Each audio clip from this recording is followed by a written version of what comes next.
Okay, girl, we are live. Hey, you guys in the chat. I see a few of you in there already talking.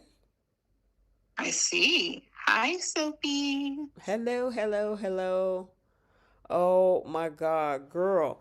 I gotta say, I would say with Y&R and Bold, early in the week as we kind of got closer to Christmas, it was, everybody's doing the holiday cheer type thing. And then Friday hit. Yep. And all the spiciness, everything that we need. It's Girl, like, okay. everything just came back like bam. I mean, on Bold and even with Y&R, because we got some. Claire thought she could play in them streets with both those guys, and Kyle was like, yeah, I'm done. Yeah, we got to talk about all of that. Hey, you guys. Hello, hello, hello. Hopefully, you guys had a wonderful holiday.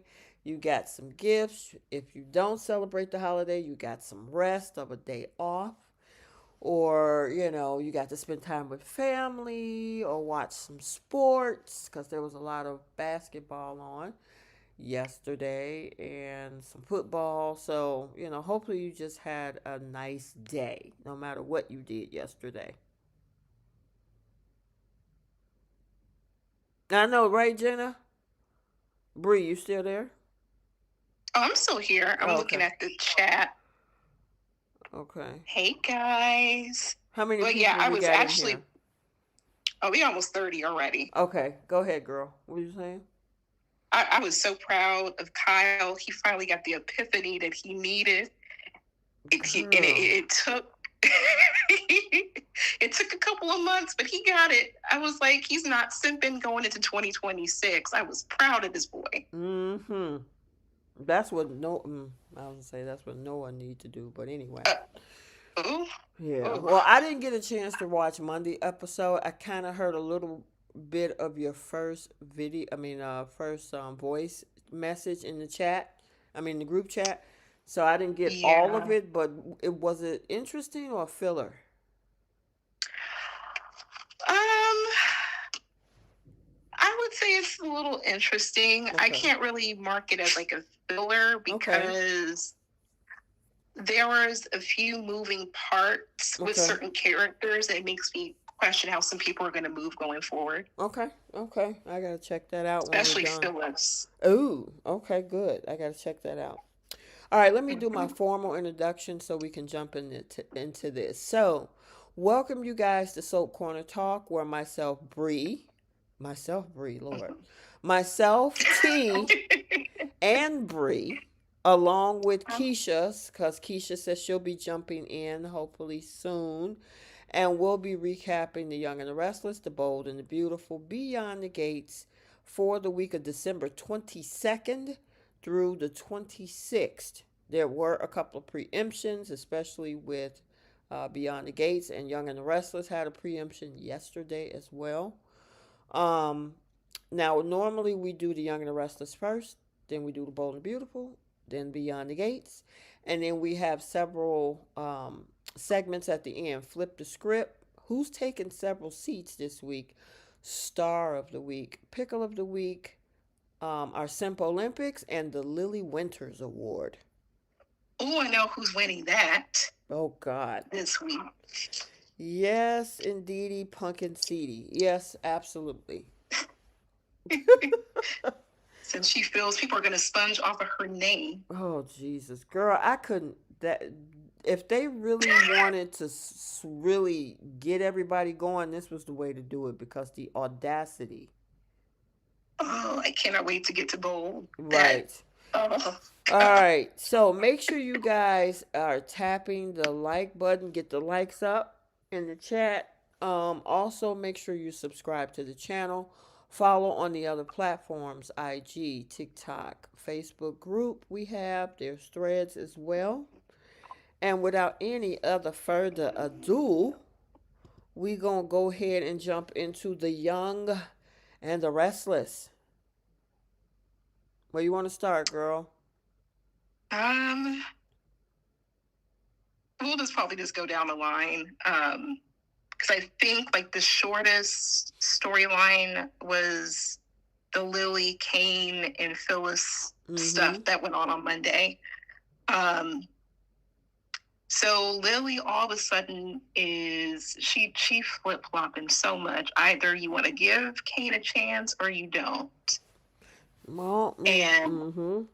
and I guess the kids don't want to spend time with either of the parents because like they said that they got stuff they got to do. And yeah, Kane saying, "Hey, I'll pay for you guys to fly out here, spend time with your mom. I don't have to be a part of it." And so she's spending, I guess, Christmas Eve with Tracy, and they have a heart to heart about Colleen. And Mm-hmm. that was actually really sweet. I actually missed the character a lot. I just hate that, between her and Nina, both of them lost their only children. It just Well, sucks.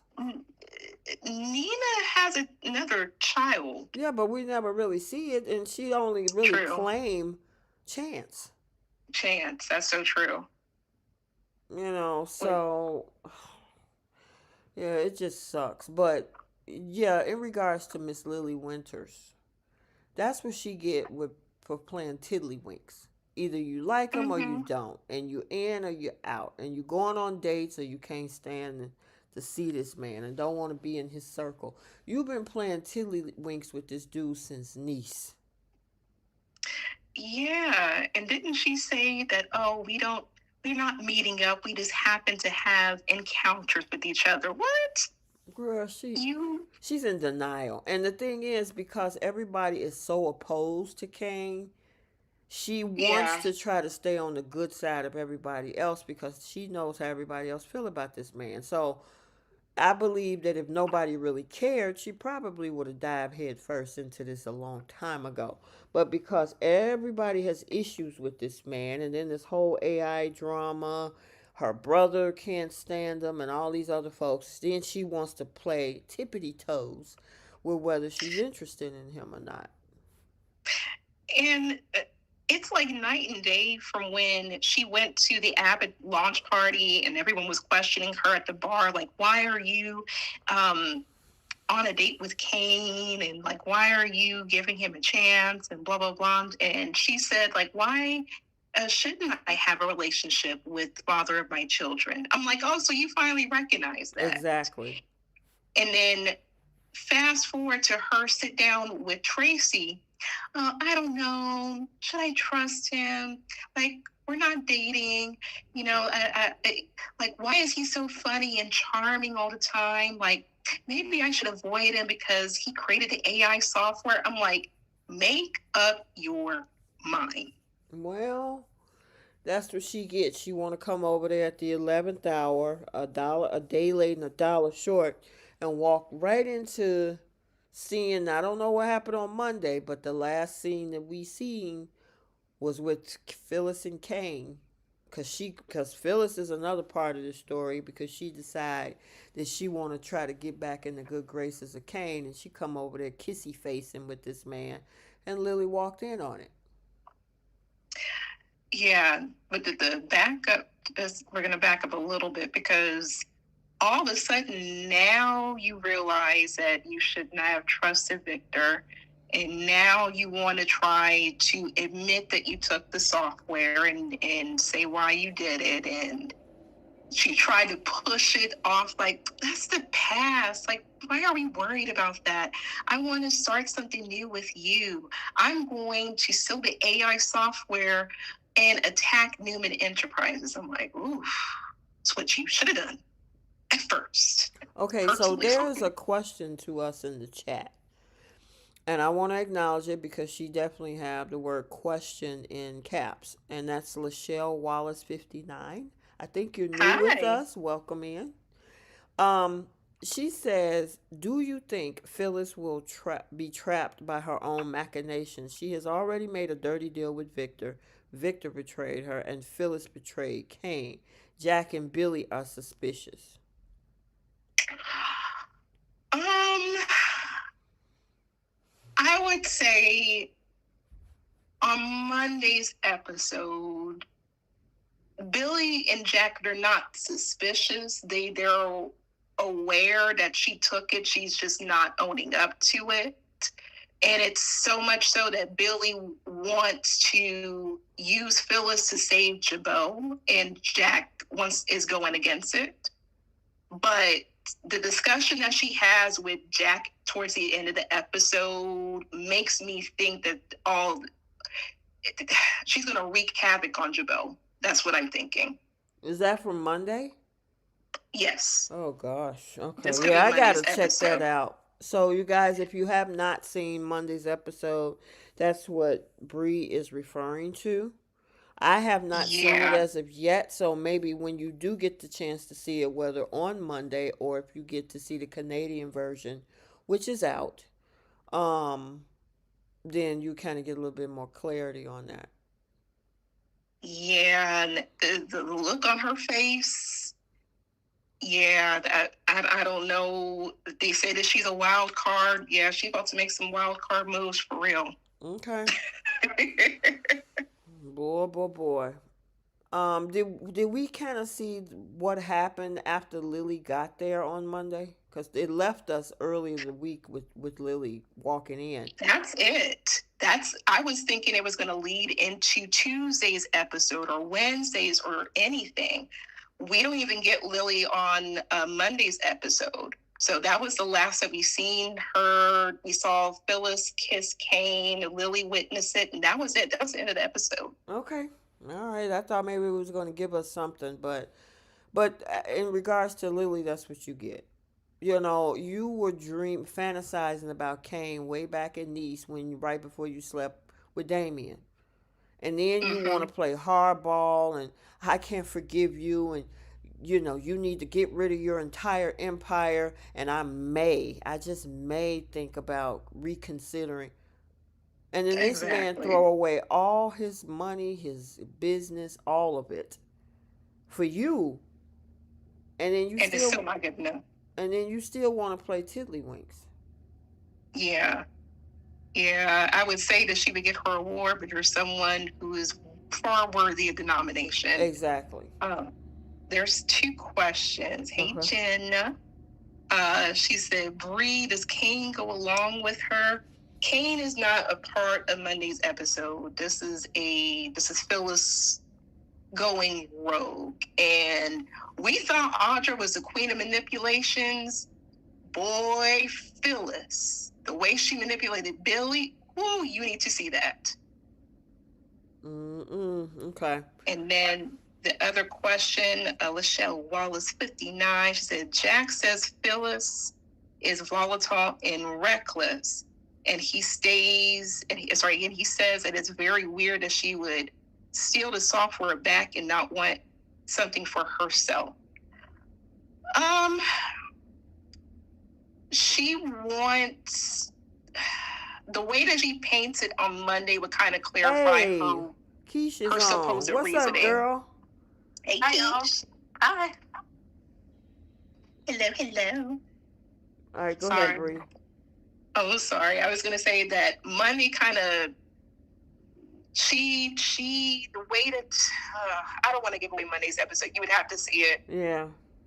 Because they know that there's something more that Phyllis wants, and she's standing 10 toes down as what she wants out of the deal with Jack getting Marchetti for Summer, and Jack is a whole fool, and it's not going to look too good for him. Okay. But definitely check the episode.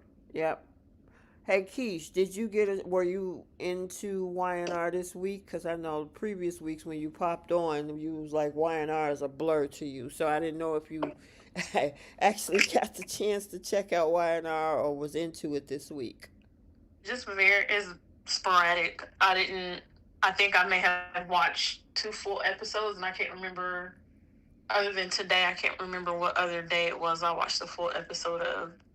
But it's just still kind of like whatever. Okay. The only thing I really have an opinion on is the whole Audra, Claire, Kyle BS that they got going on. It's just we'll definitely get to that because that was pretty much the highlight of the week for Friday. Me. Yeah. Yeah. Okay. Yeah. then everything else that happened, it's kind of like the aftermath of the whole hit piece that Newman Media did, and it spilled over into this week, which brings us to that whole thing where, like you said, Bree, with Nikki, because Jack is was really saying, I think we can bank on Nikki helping us. Man, all Victor had to do was drop them jewels, and yeah, it don't look like she gonna be doing anything anytime soon. I don't care what she It say. took it took her what, less than 12 hours for her to fold like some lawn chairs over some jewelry and make up with Victor. Oh, my baby, my baby, my baby. And that was it. Mm-hmm. Done. Mm-hmm. Like, she went back to the house. Like, you would have thought she'd be mad enough to go get a hotel or something. No, she went back to the house and she said, like, I don't want to be alone for Christmas, so I can, let bygones be bygones, and we can do it for the family. He pulls out some rubies or some diamonds or something. Oh, Victor, this is lovely, put it on me. She folded like a bad poker hand, and I'm like, Jack, you're putting all your stock into her? Right. Really? And it's Mm-hmm. going to continue on in Monday's episode too, by the way. Okay. Yeah, I just was like, you expect, and even Billy was trying to say, you expect this woman who's been married to this man and loved this man for decades to pretty much turn on him for you. And didn't Jack say, like, oh, our relationship is just as meaningful? Uh, When? yeah, I wish Diane would have heard that. Right. I'm like, this is the same woman who got the information firsthand, eavesdropping at the stairs when Michael told Victor about what Jack did to protect his company. Mm-hmm. She could have walked downstairs right then if that relationship was so meaningful. She went to sleep. She sure did. And she told that to you to your face. Yep. But your relationship with her is so meaningful. Right. And then even at that time when he found out about it, he was a little mad, but he got over it. But then you get mad at Adam for not telling you either. I'm like, Adam is catching a lot of the heat, and he is just the, what's the word I'm looking for? Lapdog. He's the lap dog. I mean, he and Michael just changed positions. Yeah, so this fool, Michael, oh my God. Well, we all know from the previous week, he was the one that set this thing in motion, thinking that by telling Victor that Jack was taking Jabot offline, that Victor was going to be like, oh, wow, okay, well, I can't attack him. I'll just go back to my corner and be quiet. No. He did what's pretty popular in 2025. It's actually happening to artists right now. Yep, exactly. Yeah, so he's like, Jack might not be up to the times, but Victor is like, court of public opinion. Yeah, let's go ahead and use that against him. And then And it's Michael is looking like, damages. duh. Michael looking real stupid. And it damages companies, Mm-hmm. people's reputations. Mm-hmm. The public decides so much because they also rely on the consumers. If it already looks like your company is out of business, let's say that Newman Media doesn't report it first. Let's say it's another media outlet. You're a public figure. There's people who buy your products. If they catch wind and say, like, oh, what's going on with Jabot? Other media outlets can pull that out, and which it did, as we found out on Friday's episode. Mm-hmm. So they actually did the smarter thing. I think them reporting that news story could be just as damaging, if not more, than the AI software. Oh, absolutely. And that's the thing, because people believe what's more salacious than what's actually the truth. They don't care. The public opinion is all feeling based. Mm-hmm. So, I mean, because the facts could be right there, but if it's boring and the facts is like, oh, well, yeah, they did this because somebody is coming after them, they don't care about that. They care more about what makes them feel a certain way and they'll run with it.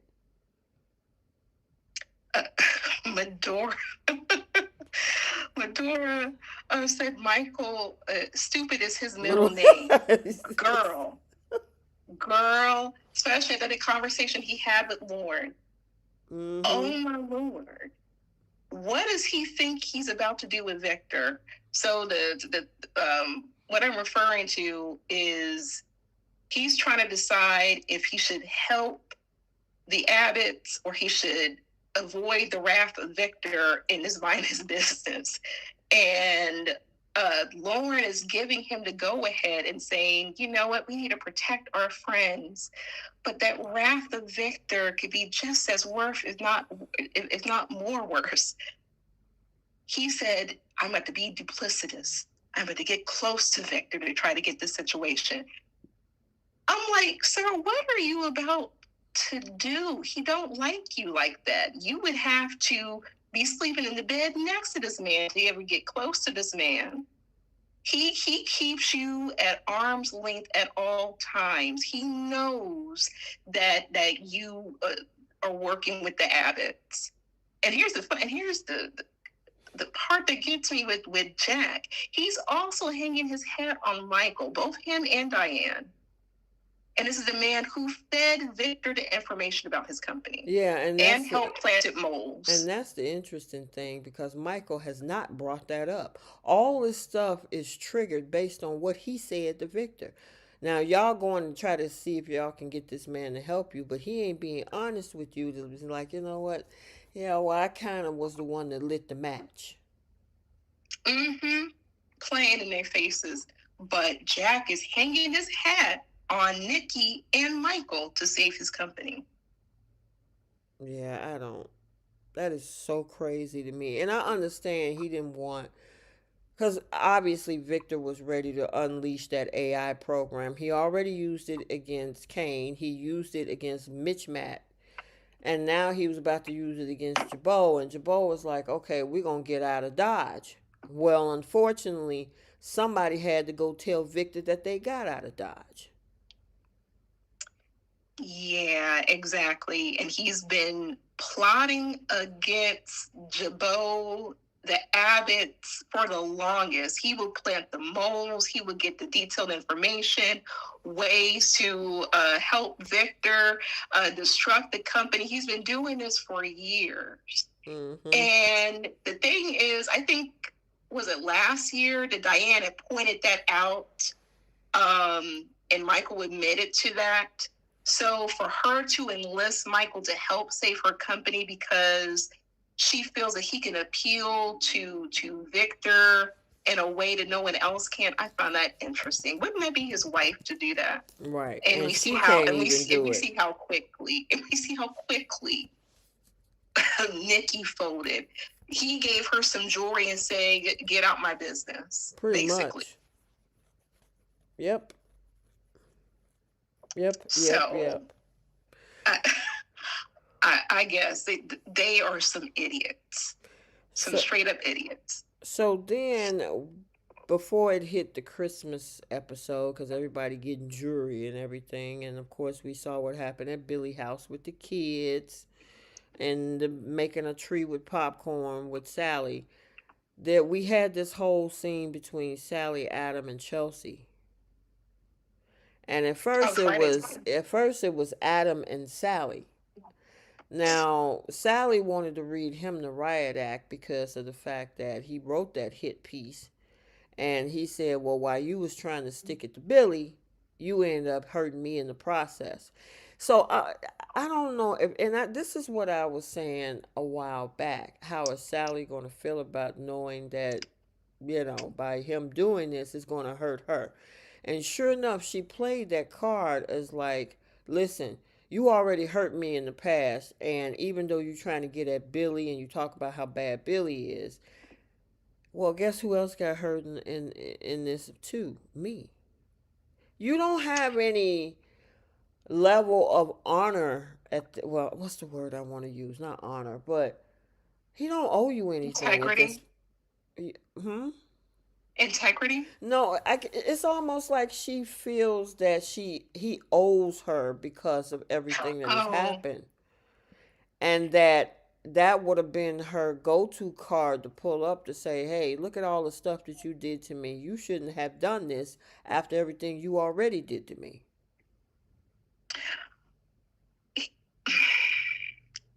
so once again,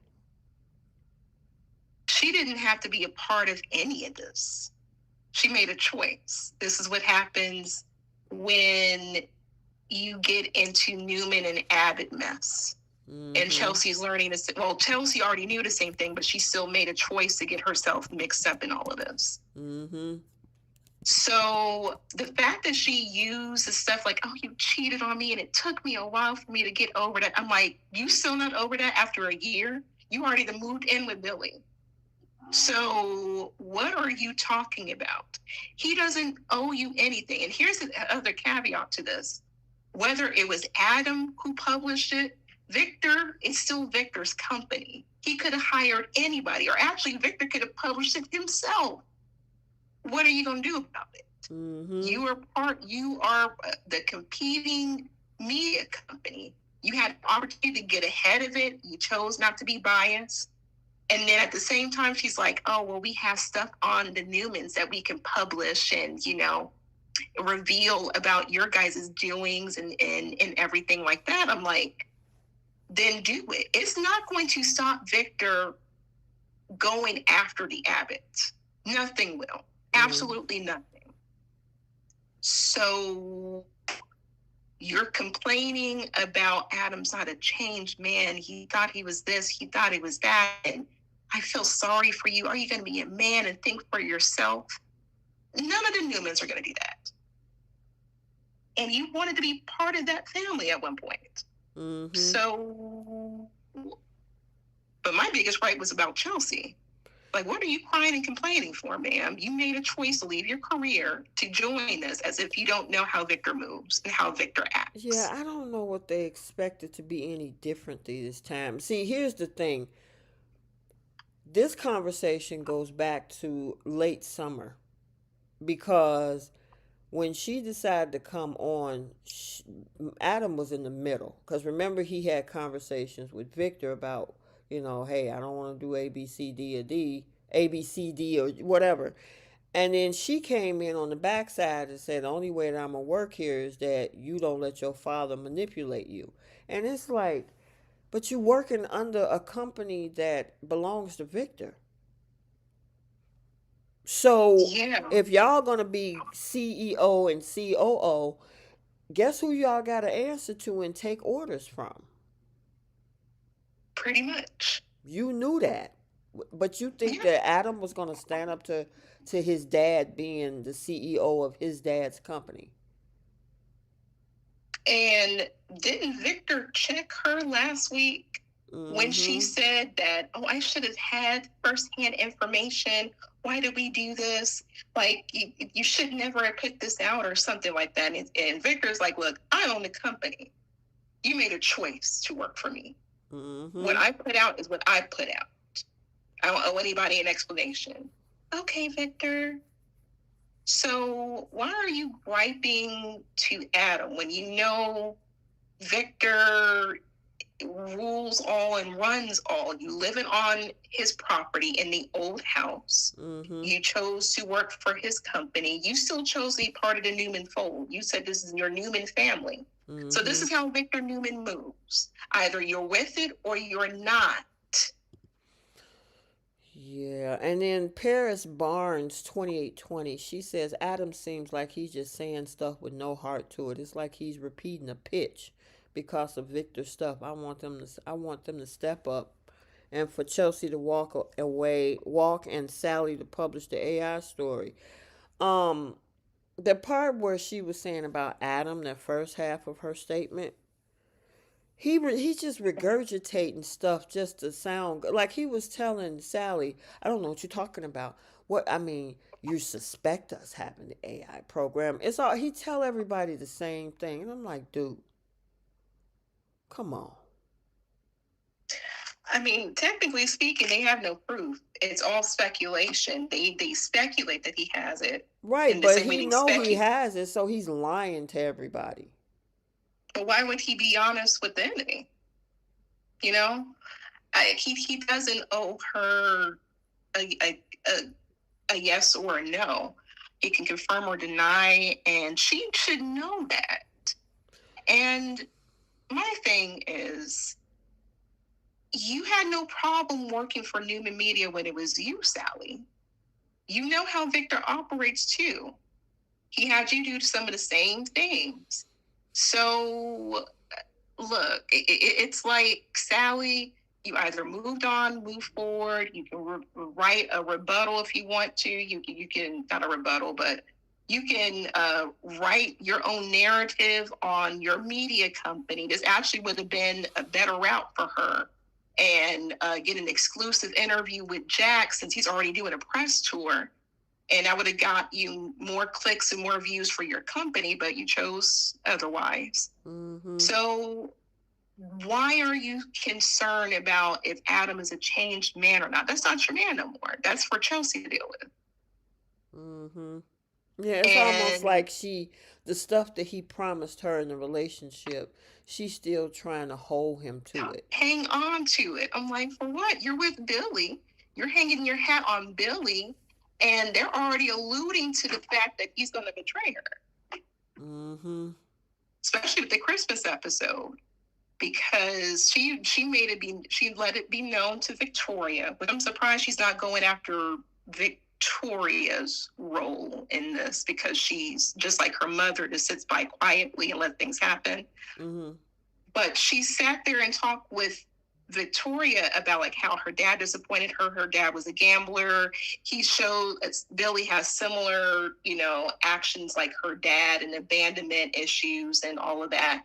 And that's why she can't fully trust Billy. And come Monday's episode, Jack doesn't trust Billy either. Oh Lord, have mercy. Okay. Mm-hmm. Oh Lord.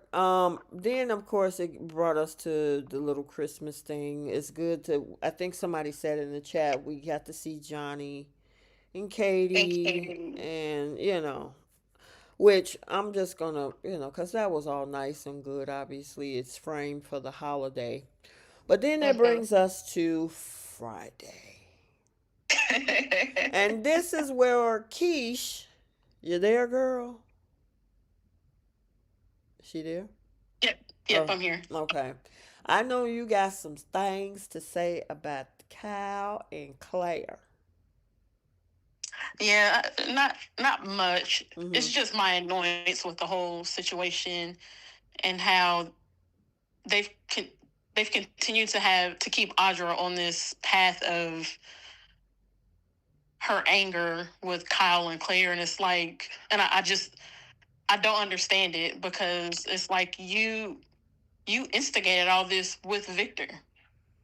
I still don't get where her anger is coming from, where Kyle and Claire are concerned, because it's like, you went after them.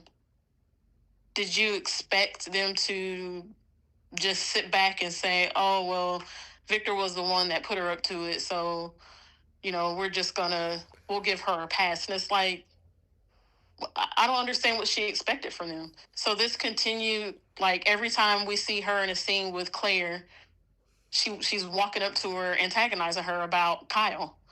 And it's like, why? Like, how did it go from Victor being the one to start all of this to now it's just basically Audra and Claire going at each other's throats? I think that's what annoys me the most about it, is it's like a man started it, and the beef is basically over a man. Not saying that Audra wants Kyle, or was trying to take Kyle from her, but that's the reason why they're arguing now. And now it's just boiled down to Audra and Claire just going back and forth with each other, and it's all male centered BS. And it's like, Audra, just move on with your life. And Claire, you move on with yours. They literally have no reason to be arguing with each other right now. It's just basically a back and forth, a tit for tat, of who got the last lick. And it's like one person does something to the other, and then she tries to get her revenge, and it's just a back and forth, and it's old now. Like, it's very irritating, and I'm over it. I just wish they would wrap it up. Man, I don't know why they're keeping this drama going on, but right before all of that happened on the Friday episode where that confrontation, because I know Kyle was still hoping by a thread that he could rekindle something with Claire. And for the most part, they sat down, they talked about Christmas. However, when it came to the conversation of this whole thing with Jack and taking the company offline and the AI program, Claire was defending her grandfather. Mm-hmm. And I'm like, Kyle, how much more you can take? And I think the straw that broke the camel's back is when Holden came in there wondering if she hadn't ate yet or was ready for the date, and Kyle was done.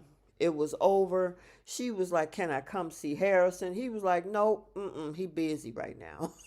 That's the other weird thing about this whole dynamic is she is not Harrison's stepmother.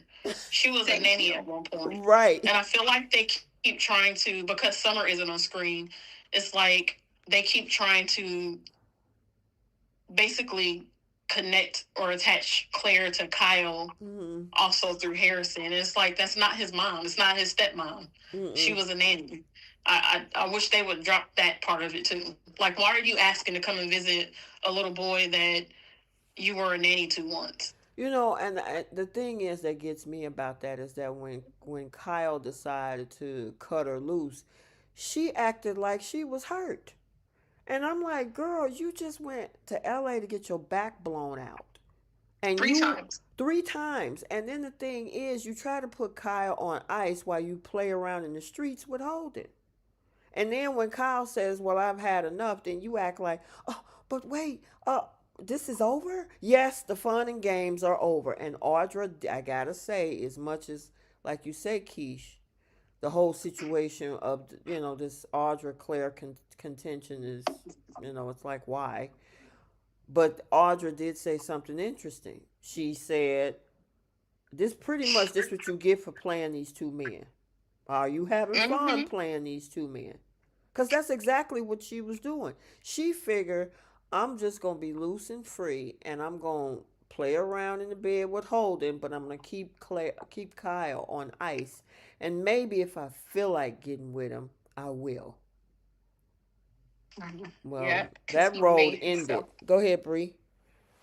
Oh, I'm so happy he got the epiphany that Carter got this year when it came to Hope. Boy, boy, boy. He should have left her after the way she treated him in LA. The straight up disrespect. She didn't want his flower. She said, what are you doing here? You need to go to a whole other hotel. What I do is my business. I don't care to see you, Kyle. She got on my nerves, but you would have thought any person who respects themselves would have looked at it as like, you know what? I'm done. I'm good. He was still holding out hope for months. And this is after his family has said, hey, you need to go ahead and move on. She loosed in a goose and she doesn't want to be saved. And I was so proud of him today because even today, she's still defending her grandfather and saying, oh, well, Jack shouldn't have, put himself at risk. And I see my grandfather's point. He should have walked out right then. Yep. Because she flip-flopped. Because one minute she's telling her mother, saying, hey, has anyone stand up to Victor? I like Jack. I like the family. What he's doing is wrong. And then you tell Kyle to his face, well, I understand my grandfather's point of view. He really loves my grandmother.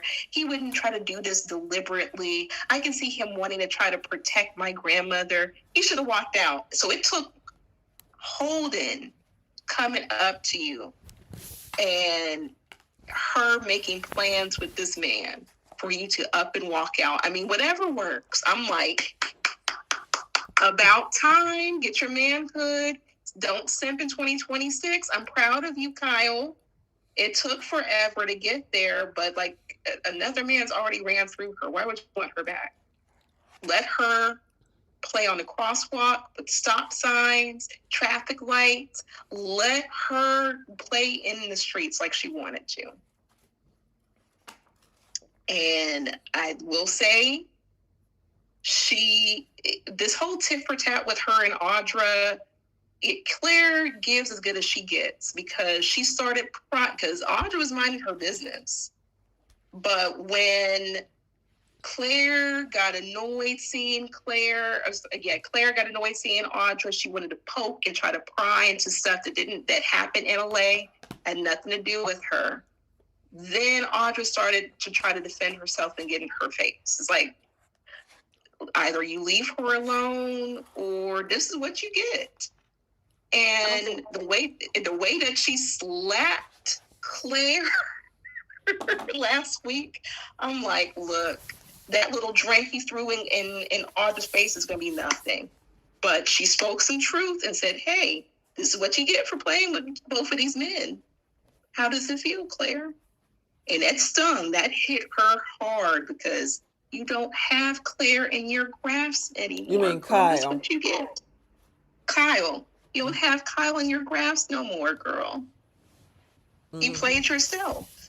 You thought you were playing the game and playing these men, and you played yourself. Yep.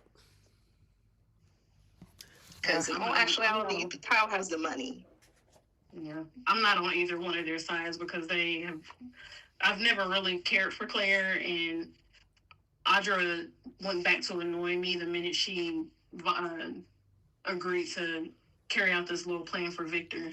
And in my opinion, I don't think there has been a moment since she started this plan that Audra has minded her business. There may have been a couple of scenes where maybe she was minding her business in that particular scene, but Audra has never really stopped sticking her nose in the whole whatever was going on with Kyle and Claire thing. She has her times where she pops up at Society or wherever Claire is, and she walks over to her and she jabs just as much as Claire does. And it's, for me, because she started this whole back and forth and this whole feud with Claire, this is her. This is on her. You started all this. So as far as I'm concerned, Audra and Claire can both leave town and I'll be fine. I also don't care about Kyle either, because he's also annoying. I'm done with the trio of them. You over all of them, huh, Keish? All three of them, yes. The minute they broke up, Summer and Kyle. Well, I've been over Summer and Kyle, but actually, that was when I started to dislike Kyle, was the way that he treated Summer during their divorce and how he was just so flippant about cheating on her with Audra. But as far as Audra specifically was concerned, I've said this before on here, where I started to like her a lot when she was with Nate. And it was like the minute that she, doing this whole thing with, what's that man's name? Who? Kyle? Victor. Victor. Yeah, Victor. That guy. That's when she went back to him, because it's like, hello. It's like Victor Newman always promises things and then never follows through. So, like I said before, she's screwing herself, and that's exactly what she did. And she ruined her relationship. Mm-hmm. And then she tried to do the woe is me, or poor me. I wasn't gonna follow through with anything, Kyle, blah blah blah, and it was like she didn't want to take responsibility for it. So now she's back to getting on my nerves. I feel like, for the most part, as of late, after she broke up with Nate, or he dumped her, let me say that, she's kind of minded her own business. I feel like there's more scenes where we see Kyle lash out at her because Claire broke up with him, and then we see the little cattiness between her and Claire. But there will be moments where we even have like Lily go up to Audra for no reason and say like, "Why are you here? You need to leave town." And I forget who else, but it's like you don't want to be bothered with her, but you still approach her, and then you continue to poke the bear. Right. And I'm like, you guys are the people with the money. You guys keep saying that she's lost. She doesn't have a job. She doesn't have a man. So why are you so pressed with this woman being in town? And I honestly thought this is probably going to be the end of the Audra storyline. But Zalika cleared that up. She's like, look, I got storylines into 2026. So we'll see what happens going forward with Audra. Especially since Noah is in the mix, and maybe they might rekindle things down the line. But I thought they were about to get rid of Audra with the way that everything was written for her as of late. But that's what I thought too. Not.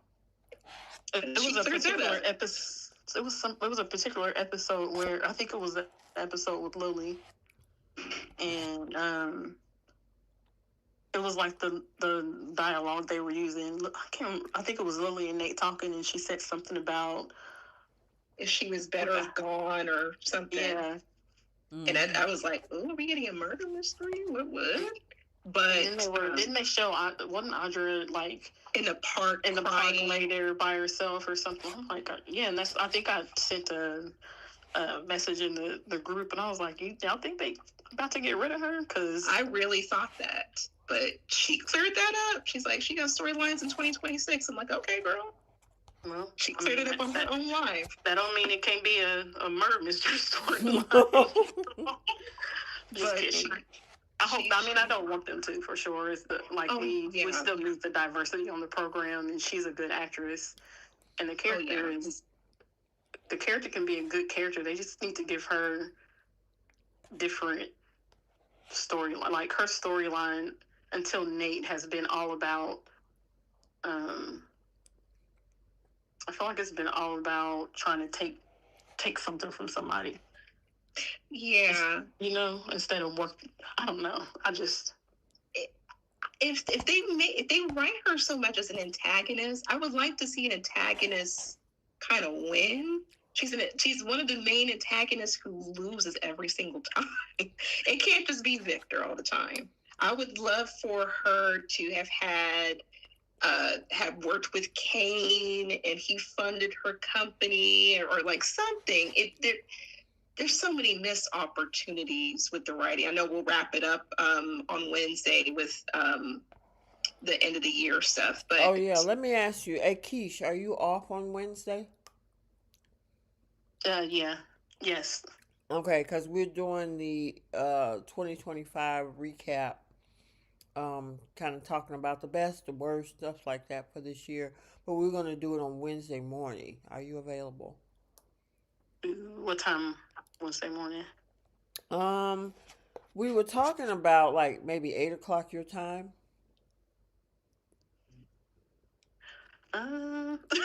If it's too early. She's like, shoot, I want to sleep in. I'll try to jump on. I'll set my alarm. Okay, no problem. Just let us know.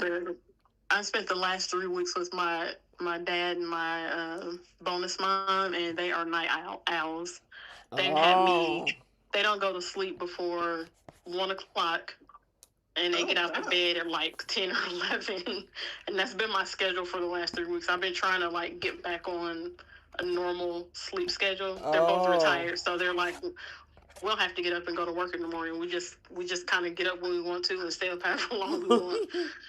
So I've been trying to work on that for like the last week. And I'm struggling right now. So are you back at home, Keish? Yeah, I'm home now. Oh, okay. Oh, by the way, when is your retirement? It's so December 31st, but my ceremony is like 2 weeks after that. Oh my God. Yep. Oh my! Is it bittersweet for you? Yeah. I'm definitely gonna miss my people for sure. So I've like been in and out of the office for the last couple months. Just like tying things up and doing some out processing and stuff like that. Mm-hmm.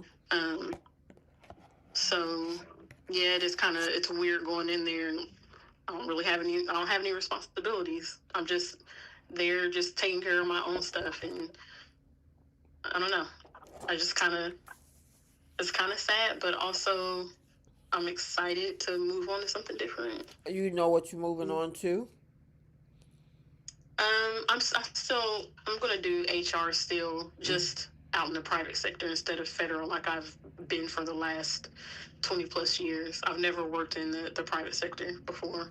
Wow. Um, like professionally anyway. Of course, like when I was in high school, Mm-hmm. I worked different little jobs and at retail stores, but I've never done HR outside of like the government, if that Oh makes wow. sense.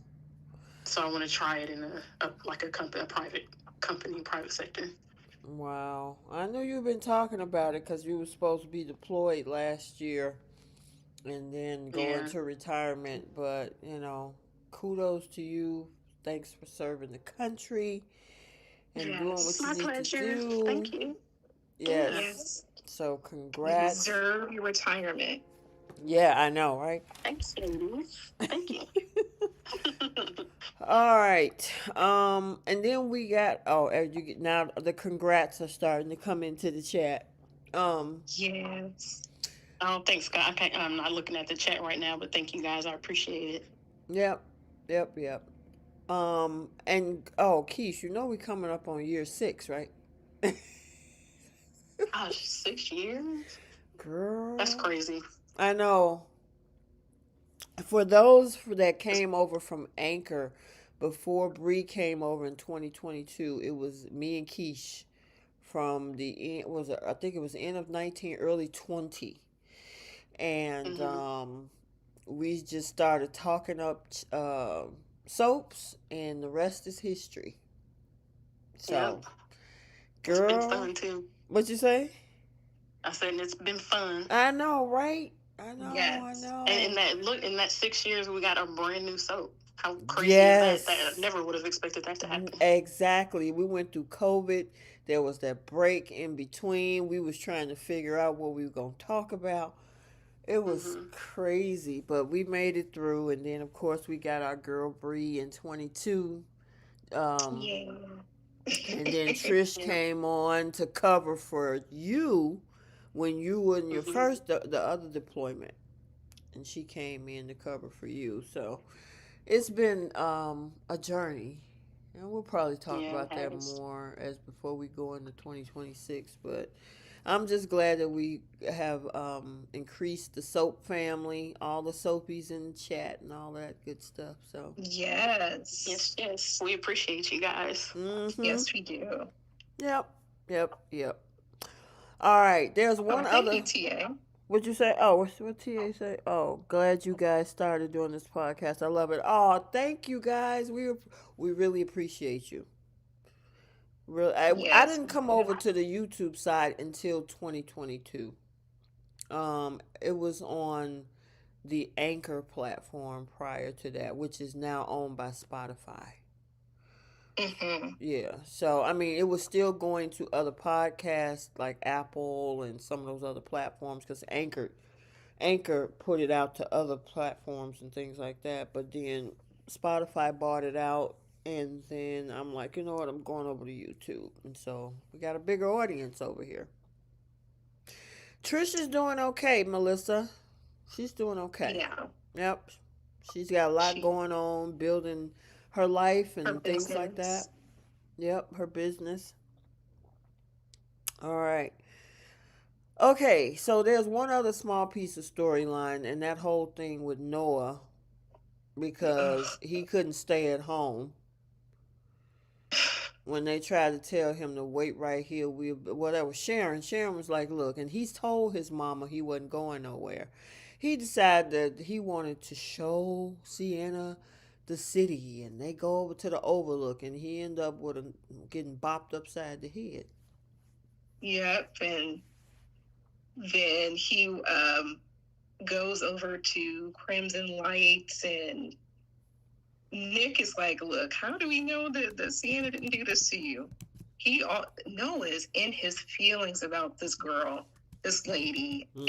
and they're sitting there at the cafe, and they're like, how do we know that we can really trust Sienna? He's like, she wouldn't do anything like this. She wouldn't harm me. Like, I trust her. That's a woman I love, and blah, blah, blah, blah. I'm like, and he does this on Monday's episode. And I put a voice note in about my thoughts about Noah in the Monday's episode because, once again, they did a rewrite within an ongoing storyline. Wow. That was really annoying. That's But you'll see crazy. for yourself. Yeah, I heard what you Um, said about that. yeah, Mm-hmm. I'm so sick of the stuff that, like, Josh Griffin, whoever's writing. Why are you rewriting in the middle of an ongoing brand new storyline when we can revert back to 2 weeks ago of the discussion that Noah and Sienna had? Mm-hmm.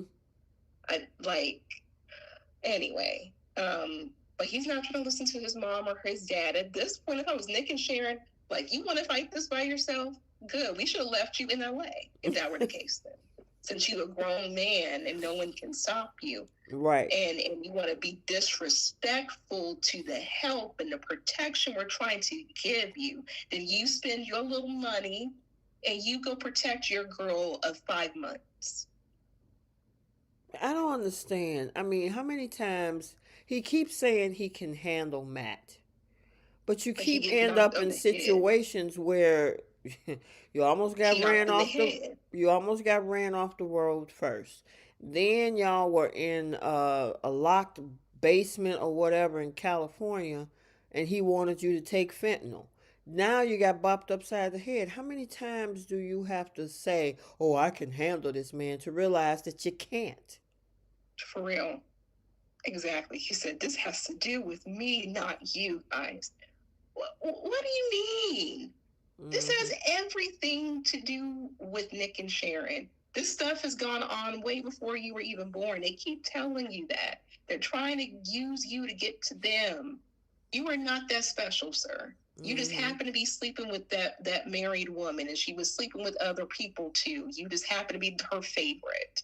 And you put yourself in a position to where you got ran off the road, had to have emergency surgery, had to induce coma. You get out the hospital, get knocked over the head again, and then only to get knocked over the head again, being stupid going out in public. You couldn't show this lady a picture.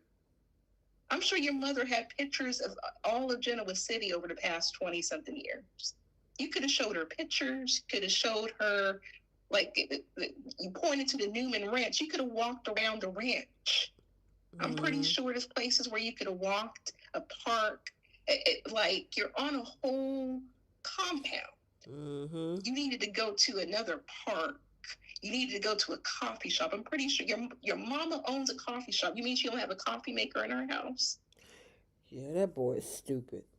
I don't For know real. who him or Michael or Jack. Yeah, they're just stupid. Oh my gosh. Like, I don't even know how to rank them. It's like each episode they outrank each other sometimes. I know, it's just crazy. So I didn't want to let that one slide. I know we had got a little sidetracked talking about the platform, but yeah, that whole thing, I'm like, dude, you I'm just you acting I just needed to get out the house and I wanted to show her the town. You do realize y'all in the middle of a crisis where somebody is trying to do something to her, do something to you, and probably try to take down your parents. And you figure, like, okay, you know what? What could it hurt? I'm gonna go outside. well, it hurt the back of his head. I do know that. And that still did not make sense into him, especially on Monday's episode. But I'm Oh gosh. about sick and tired of the way that he disrespects Allie, and I'm gonna leave it at that. Okay, gotcha. All right, I think we covered everything. Did you have anything else that you wanted to touch on, Keish?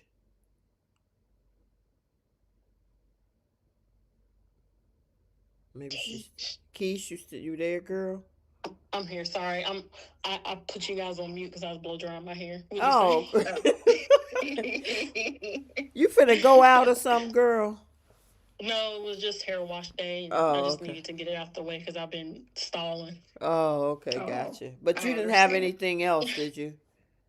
No, not for YNR, of course Okay. not. Well, we about to go in the bold. Okay. Mm-hmm. Oh, we got a lot to say about bold. Ooh. It started out kind of slow early in the week, leading up to the Christmas holiday. We had the whole thing where it looked like Eric was trying to accept his retirement. Um, we had Hope trying to figure out what's. Yeah. Okay. Uh, Ooh. I almost forgot about. Ooh. Okay. mm-hmm. And then toward the end of the week is where we had two storylines where Miss Dillon may be homeless, but based on some of the things that we see in the spoiler streets, she might be a little dangerous. And Logan is not owned by Brooke.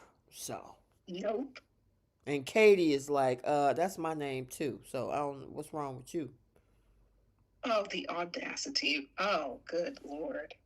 So what were you had to say about Hope? Me and J Money, we were talking. Just the way that she looked at Thomas Mm-hmm. was just interesting because he is like, hey, um, we were a success before. I know you're upset about your brother. You moved on. I'm happy for your marriage. I've moved on. Let's just go ahead. Let's make money together. Let's make the line successful like I always have done for you. It seemed like to me Mm-hmm. the way that she looked at him, where she was all starry eyed like she was before, she does like this little stare thing. I'm like, it felt reminiscent of when she started to catch some form of feelings for Thomas before she broke up her marriage the first time. Mm-hmm. But the fact that she's not putting on her business, how is she going into Monday's episode still but her and in her feelings about them firing her brother when he was always on a trial basis and they weren't even accepting any designs that he had. Mm-hmm. It's either you want your line to be a success, because once again, they didn't have to employ you after you did the coup. They didn't have to give you your line back. You could have been working as a janitor. Well, They technically, gave, Bree, after they got the company back, remember, she still didn't have her line. We didn't know what she was doing. Carter, because he wanted to marry this chick, yep, begged to get that girl's line back. and he got his epiphany this year too, thank Yep. God. But she knows her line was always successful when it was always Thomas, because if she couldn't convey her vision, he was able to do it for her.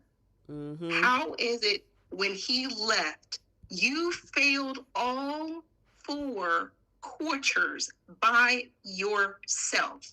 And the designers were going based off of your direction, your vision, and you failed yourself. That's why your line was always on the brink. And this is why you went for the coup, because you felt slighted and unappreciated when Carter had the numbers saying like, hey, the, the Goodwill doesn't want your stuff anymore. The swap meet doesn't want your stuff. The buyers are saying, please get this out of our stores. Nobody was checking for you online. And this was all after Thomas left. Mm-hmm. He wants to come back onto your line to help it become a success. Why is your business hat not on, Hope? But once again, she always acts with feelings, like her mama. Mm-hmm. Ooh wee. I just, but the way she was looking at this man, and once again, why would she have to bring up the stuff regarding Liam? If you're in a happy, solid marriage, no matter what man or what, or even what Thomas will say or do, should shake that. Mm-hmm. You insecure about your own feelings, Right. given what you did to break up your marriage before. Yeah. I mean, you ran from actually at that point. Liam wasn't doing anything but being a good little soldier in his marriage For a good couple years. for a good couple years, and she was the one that's like, "Ho hum, I need something spicy." But Mm-hmm. I mean, Thomas is looking like he's a whole snack, so let me go over here and take a bite. And she's feeling uncomfortable, and she's using her brother as an excuse. She knows, uh, well, I'm not discrediting Zende, but she knows Thomas is the real moneymaker for her designs, and that's the Mm-hmm. best direction that she can go in as a businesswoman. She felt uncomfortable by the fact that this man was tearing it up all through the office, on the desk, on the couch, every wall, having her run back and forth, losing her mind. She was defending her feelings to anyone who can hear her, going back and forth with her mother. She was all for what that man was doing to her. And now you're uncomfortable. And this is right after you got married too. Exactly. No honeymoon. You spent your wedding night with the kids. You went right to work. So I'm like, oh, okay. So no romance with y'all. Mm-mm. Understood. Right, girl. So Go ahead, Keish. I was gonna say I'll say this in defense of Hope, which is funny for me to do, but in reality, it it would be an uncomfortable situation to have to work closely with a man that you cheated on your husband with, and you just got remarried to, and now you're telling me that you're going to go back to working closely with him again, regardless of how solid or how much they trust each other. If it were me, I wouldn't want that situation either. No, you can't go back to working with a woman that, if it was me and like my husband or whatever. No, I don't want you going back to work with a woman that you cheated on me with. This was the exact situation where what made you guys close in the first place, and I'm not comfortable with it. And and I wouldn't be comfortable with it if I was the one that cheated, and now I got to go back to work with the person that I cheated on my significant other with. And it's not, to me, it's not a matter of if you're secure or not. It's just the situation that happened before. It would just be an uncomfortable situation in general. To me, that's just my opinion. I wouldn't put up with it if I were Liam. I wouldn't put up with it if I were Hope. Not that she has anything to put up with, but I wouldn't feel comfortable doing that to my significant other either. And then using the excuse of, but we're solid, you should trust me, it shouldn't matter. No, it's still uncomfortable, and I still don't want to live through that again. The only thing I would say to that, um, if Hope were to say that, is you guys share a child together. So he's going to forever be a part of your life. And on top of that, if you feel so uncomfortable, get out of Forrester Creations. Thomas is Thomas Forrester. If you're uncomfortable, why are you still working at the company? That I agree with. She shouldn't be working at Forrester. She's uncomfortable working with Thomas Forrester. 1000%. She should have been out of that company a long time ago anyway. Yeah. But to me, co-parenting with an ex and working closely with the ex are two different things. Well, just because you guys co-parent doesn't mean that you should. It's a green light for you guys to also work together too, where you're basically with each other all day long. Are you saying that co-parenting is basically just the transfer of the child and stuff like that? Them working for a lot of people, it is. Everybody doesn't have a close friendship with the person they co-parent with. But the whole thing with them two working together is a little bit more intimate. Is that what you're trying to say? And because he's going to Yes, be trying to see how good that the dress maybe look on her, and traveling together, I see all of that. where You there's know what I'm no saying? child involved. It's just the two of them connecting on that Right. level. Is that what you mean? Yes. Oh, okay. Gotcha. It, and also, what Bree said also makes sense too. If you're uncomfortable working with a Forrester, working with Thomas Forrester, who is one of our head designers, then you need to leave the company. Nobody's forcing you to stay there. Right. Makes sense. That's some good Sorry. points, y'all. Y'all had two different. Y'all came from two different places, but they both make sense. Yeah, and I know that they're gonna. They would say, well, that means that she would have to leave her line behind. Well, you know what? She's been attached to that line for what 14 years now, 15 years. It hasn't been a consistent success. She's outgrown the message that's attached to it. It wasn't her idea in the first place. Katie came up with it. Steffi even attached the environmental aspect to it. She has merely just told people what her visions are of what she wants the designs to look like, or the theme of what the collection for that year is going to be. And even I feel like even most of the time that was still Thomas. It was barely her doing. Her title is creative director. Then how about you just come up with a brand new project? Leave the company. You got the money to do it. I mean, her she has a Spencer baby daddy or husband now who's got plenty of money. Mm-hmm. Liam would do for her the same thing that Bill did for Katie. Leave the company and start their own thing. He's so frugal. He don't ever use his money. That's why he's still on Brooke's front yard. He don't want to get her a house. That Beth is going to be 20 and still living in that cabin with the three. And that's the very reason he's got plenty of it, because that man ain't paid mortgage or rent in 15 years. Mm-hmm. Plenty of money to give that girl her own company. Yeah, cause he's staying with Hope or staying on his daddy's couch. Yep, he don't. He's scared of rent. He's scared of mortgage. He's scared of adult responsibilities, and maybe that's why she's not attracted to him like that. And then it just so to me, just like her mama and the other Logans at that company, it just feels like they know that they can do what they want in that company. They don't really have to work. Everybody else is going to do it for them. I'll say other than Katie, she's a PR person. Okay, but Hope specifically, well, she has not really had to do anything but be a face to that line and speak to the press every time one of her fashion shows happen. If she started her own thing, she would have to actually work. That is true.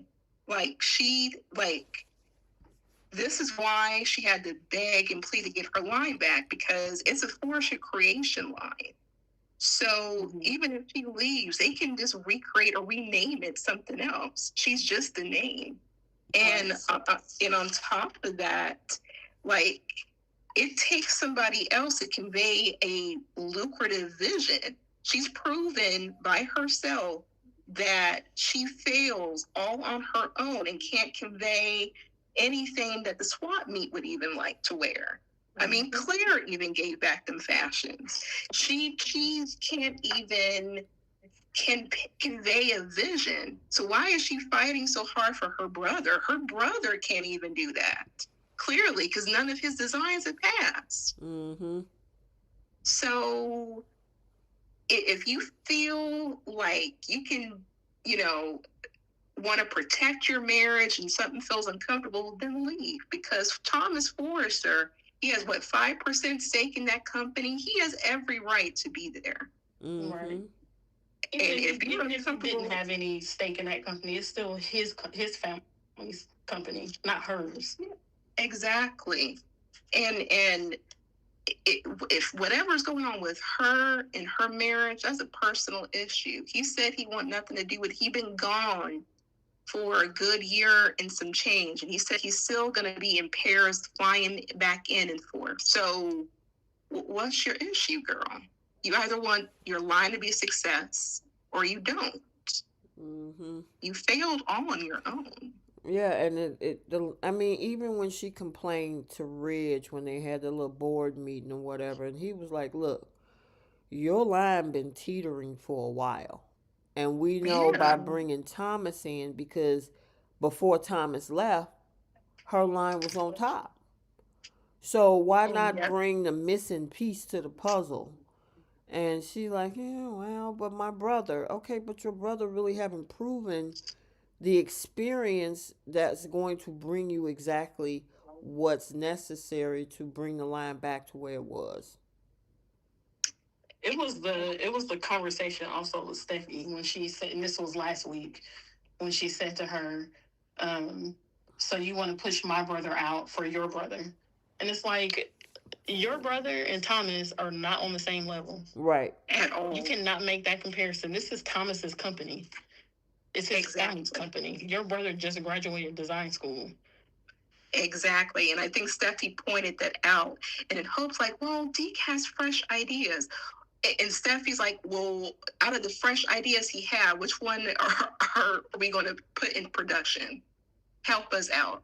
Because as right now, we don't have anything. Right. So once again, she can't convey a vision by herself where the designers are able to have anything in a production for her line. And he's Mm-hmm. been there for what, 2 months already? Mm-hmm. They didn't threw this boy a whole party and all these different things. And thankfully, Deke has been able to take it on the chin like a man.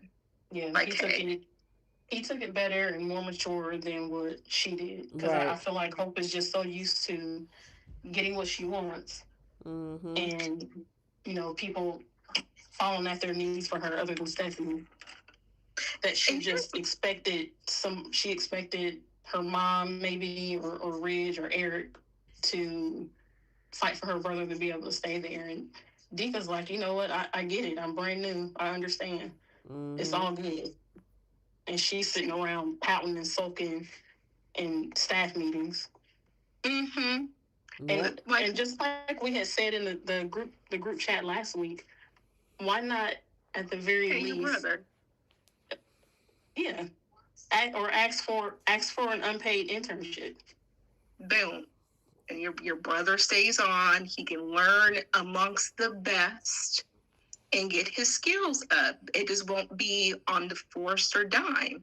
And since, and speaking of people who's not spending any money, she hasn't left the nest of her mother's house yet. So we know she for sure is not paying anything. So use a little bit of that pocket change and pay for your brother, give him a salary so he can work up underneath you and work as an apprentice underneath Thomas and Zende, the people with the experience. It's a win-win if you're thinking like a businesswoman. It could be Hope's personal assistant. Boom. Okay, it worked for Will. Mm-hmm. Yep. Be super intern. You silly. He said super intern.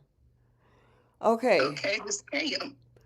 So then, I think I don't know this little scene between Ridge and Eric, where Eric is seeming like he's accepting the idea of just going off into retirement, and Ridge is trying to make it look this is all always be your company. You're just enjoying your hard labor after spending years working here, and I guess he accepted it. But I'm assuming based on all of the spoiler pics that you guys dropped in the group chat, that he got other things coming. I don't know how to interpret that picture.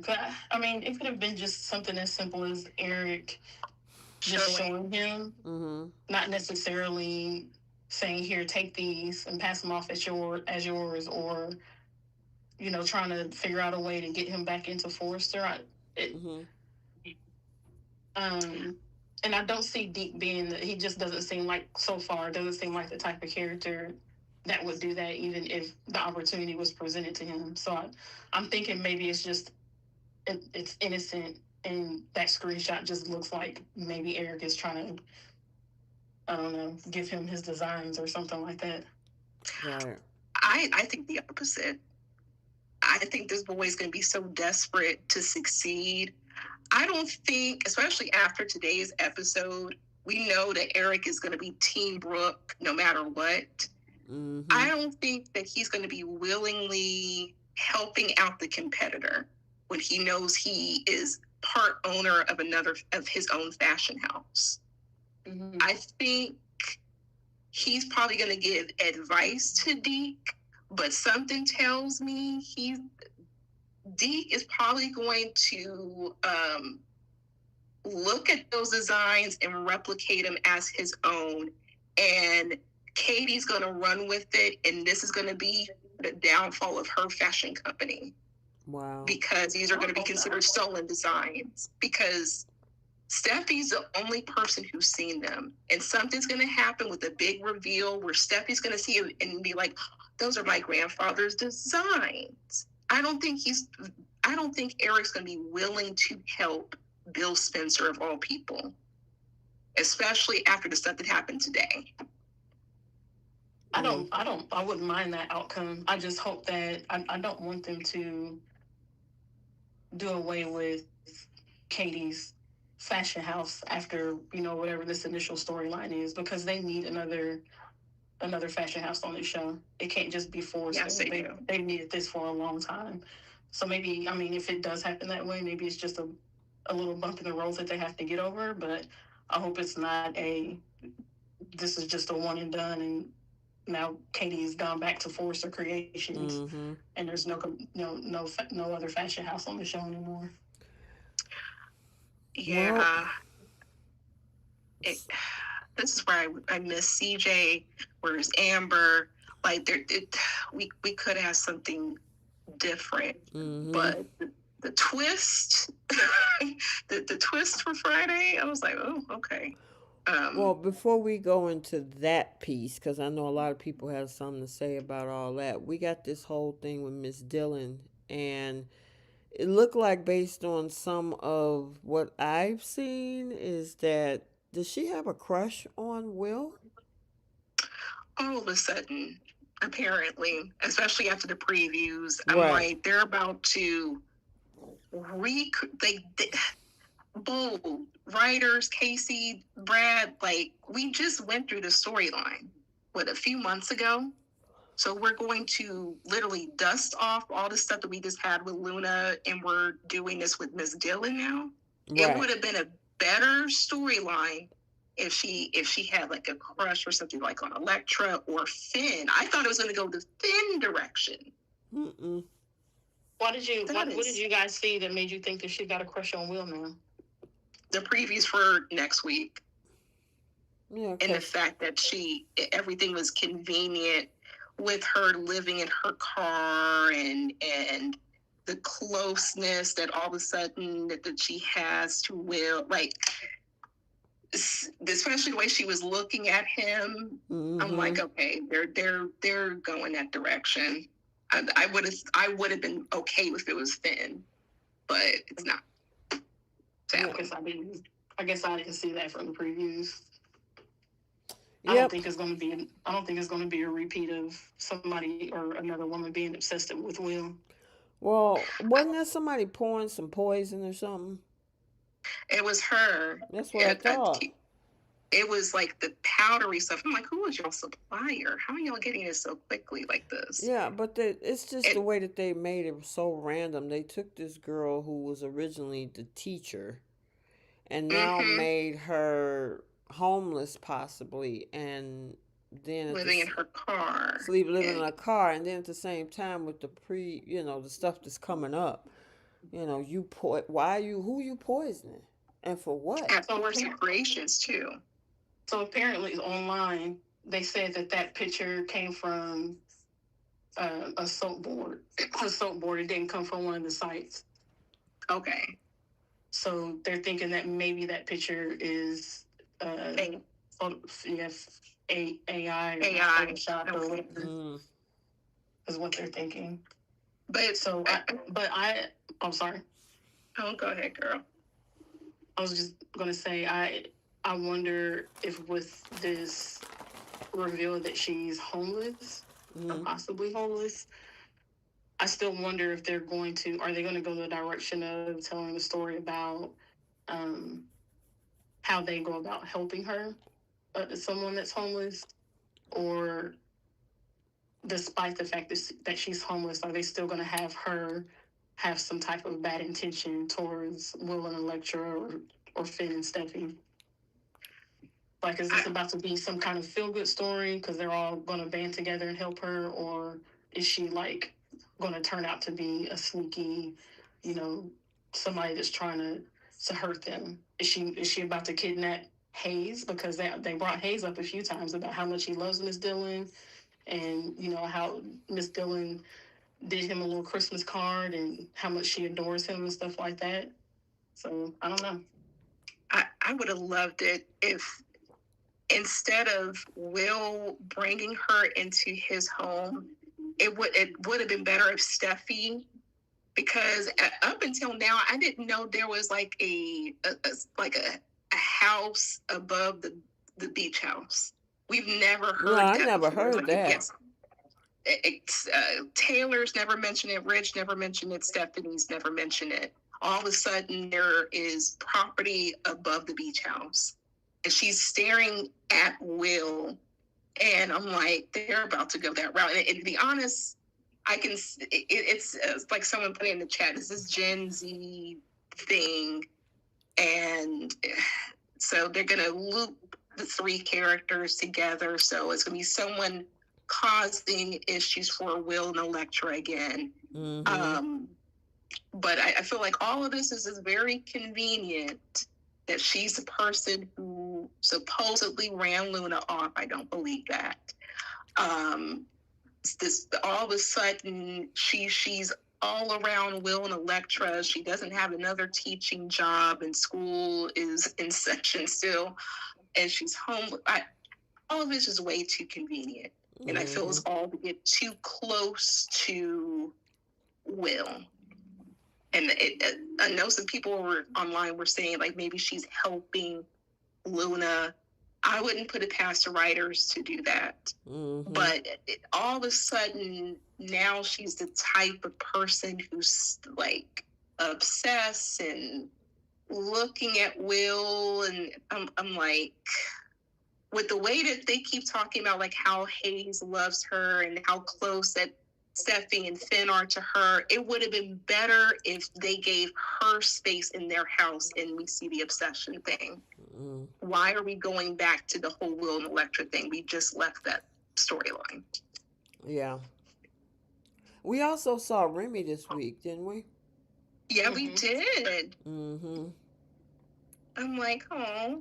And this is also why I feel that he's going to probably lead deep down the wrong road and say, like, you deserve this opportunity. You got to take what you can get. And I think we're going to see Deke go a different direction with his character. It actually brings some type of excitement or spice to his character because he's very even-keeled. Not to say that's wrong with it, but it's a soap. So I can see him being very desperate enough to be successful, especially since none of his lines were approved at Forrester. And I can see maybe he doesn't feel resentful now, but maybe later down the line as the storyline unravels. Right. I think it'll be the opposite. I don't think any of that's going to happen. Okay. I think he's just going to end up finding his way over to Katie somehow. Okay. What you think, T? I'm just like somebody said about the whole Gen Z thing. It's just like, I don't know. I can't keep up with it. Right. And we know that as the show continues to have season after season, they're going to that there's always like a younger demographic that's they gonna have to come appeal on to and watch the show. So like some things are just not for certain people. Like we'll watch it. I just don't like the rinse and repeat. Like be creative, y'all. I agree with like, that. do I need to write for y'all? I would do it. I mean, So, you listen to the podcast. so with Miss Dillon, I mean, if it's not going to be something sinister, then it's just A waste of awareness. plot point. I mean, it could be. Yeah. That's what I'm saying. It depends on which route they go with the storyline. Either it's sinister or it's going to be some kind of awareness piece. Cause I mean, I could see if they're going to take her down this path where, cause the way she keep looking at Will, that's where it's Yeah. like look like she's interested in him. Yeah. See, I don't see that. To me, she hasn't given him a look of I want this guy. The looks that she's been given has been like she's worried about something. Hmm. I mean, it could be possible. It's subjective. I mean, how we see it could be in different ways.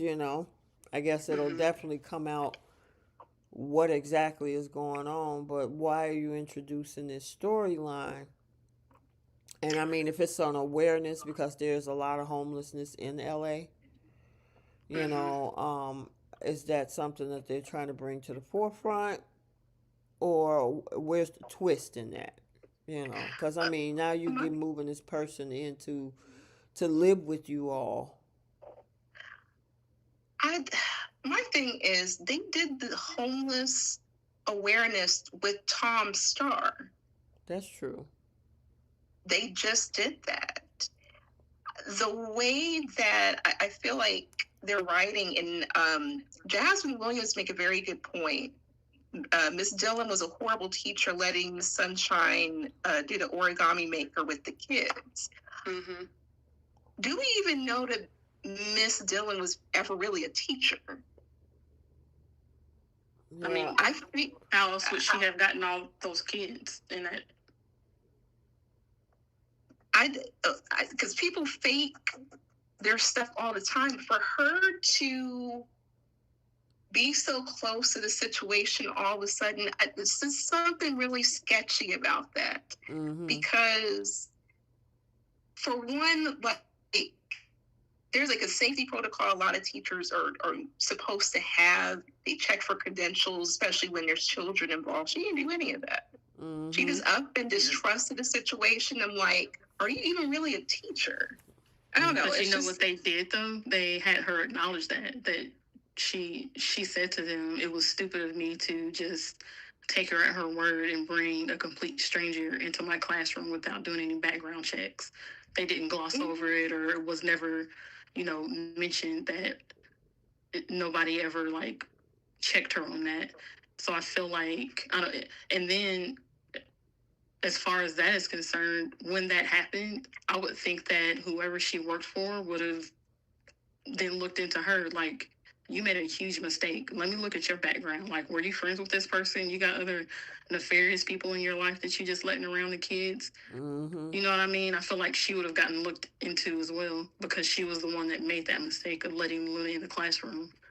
So I feel like they would have found out by now if she was a real teacher or not.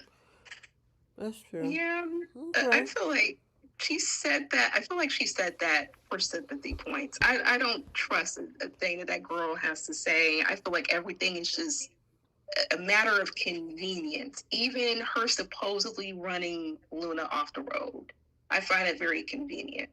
Yeah. But we'll Well, we'll see. see. Most definitely. And then we got to get into this other part where, of course, now she's left Forrester, starting her own business. And I find it interesting when they had that conversation before going over to Spencer's to celebrate with Katie. She said, who's that, Brooke? Or did she? Yeah, she said, instead of saying, I wish her my best, she was like, good luck with that. Oh, I missed that. Yeah, and I'm like, Oh. good luck with that.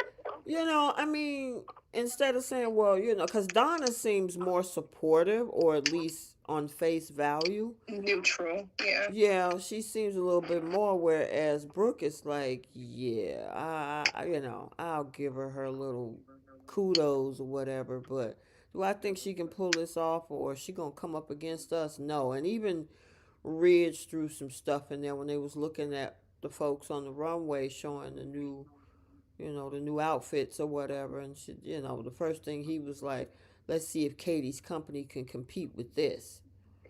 So obviously there's some angst, and she's in the middle of this, which now brings us over to when they went over there to Forrester, and they gave them a tour, and everybody's like, oh, that's nice, that whole.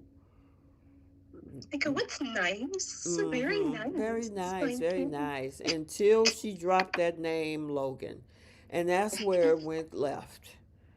And Boy, we were all talking in that group chat about how Brooke had the audacity to say, you can't use my name. My? What do you mean, my? exactly. Is Y'all Brooke got the same Logan, daddy. right? That comes from Stephen and Beth, okay? Mm-hmm. Is Brooke Logan, Katie Logan, and before Donna got married to Eric, her name was Donna Logan. So all y'all got a Logan. But because Ridge was saying my Logan, oh, that just trademarks it and nobody else can use it. He need to take a seat too. I don't even know why he spoke, to be honest. Girl. Um, like, like you have to think logically. Like people know her around the world as Brooke Logan. She's my Logan. No one. She's not that special. She got sisters with the same last name.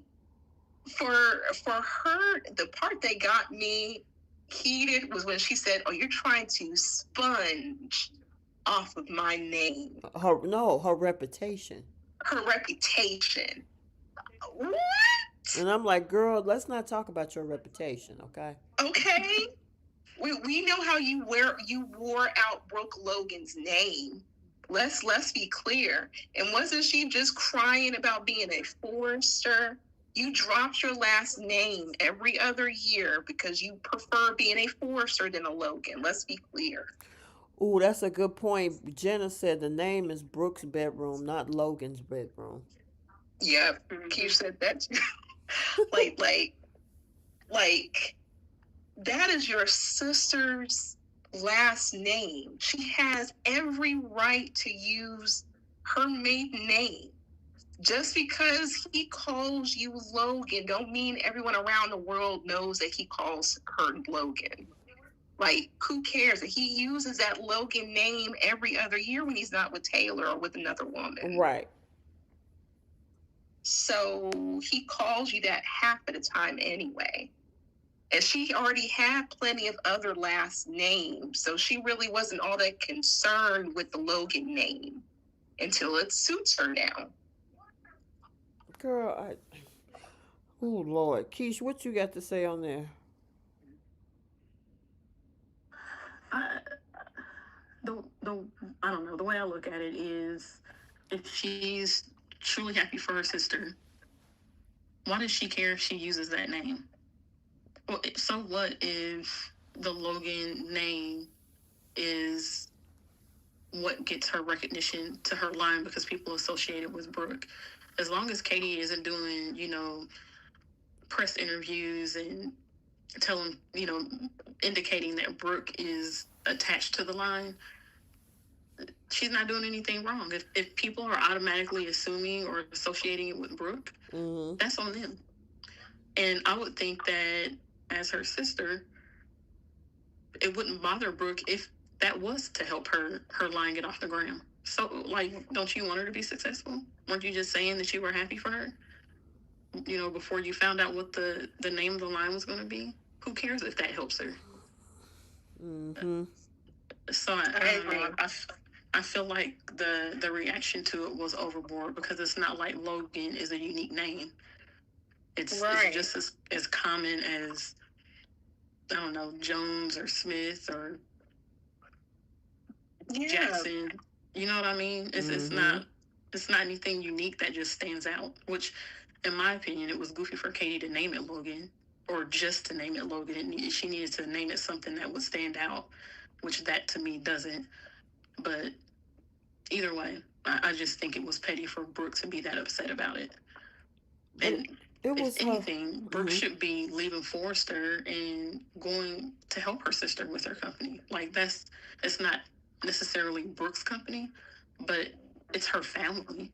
Like this is actually her family's company that she could be working for and help get off the ground and help make successful instead of working for somebody else's company. It was just her.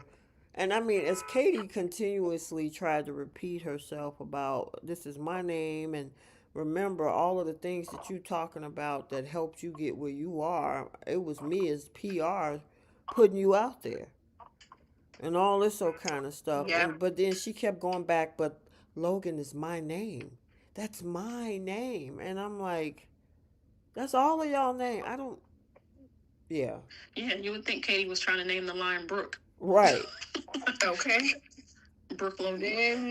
Then that would make more sense. But you guys share the same daddy, same mama, live in the same household. You guys have the same maiden name. And as somebody pointed out, TA, Brooke has had 10 last names, and suddenly Logan is an issue. That is ridiculous. I agree with that. And I didn't know that she had it copyrighted according to the previews. Or Now, trademarked. yeah. And Now, then, this hey, makes me listen, wonder. hey, Bree, right quick. Here's the interesting thing. Remember, they were negligent on uh, not signing that whole paperwork last year, which is how Hope and Carter got the Carter. business. Obviously, they weren't paying attention because this trademark expired too. It's like, Yeah, how who run the business over there? that's what I'm saying. You guys don't check any paperwork. What do you hire Carter for if his skill sets are to look at all the legalities and make sure everything is up to code? And like, what are you paying him for? And I'm like, what copyright? They have not. They're not using the word Logan over at Forrester Creations for what? Just like Jenna pointed out, it's Brooke's bedroom, not Logan's bedroom. They don't use Logan for a hope for the future. They've never used it for any of the other lines. So how is it trademarked? Unless, because someone had pointed out on Reddit, this is when she created Logan Designs years back, and she just always kept the name. So I'm wondering if Katie's going to call it Logan Designs. Then that would be a trademark issue. But at the same time, if it's expired, it's expired. She can use it. But you're upset at the fact that she's using her maiden last name. And I'm like, you were so pressed to be a Forrester. You're Forrester now. You're at Forrester. Focus on that. You never cared about your last name.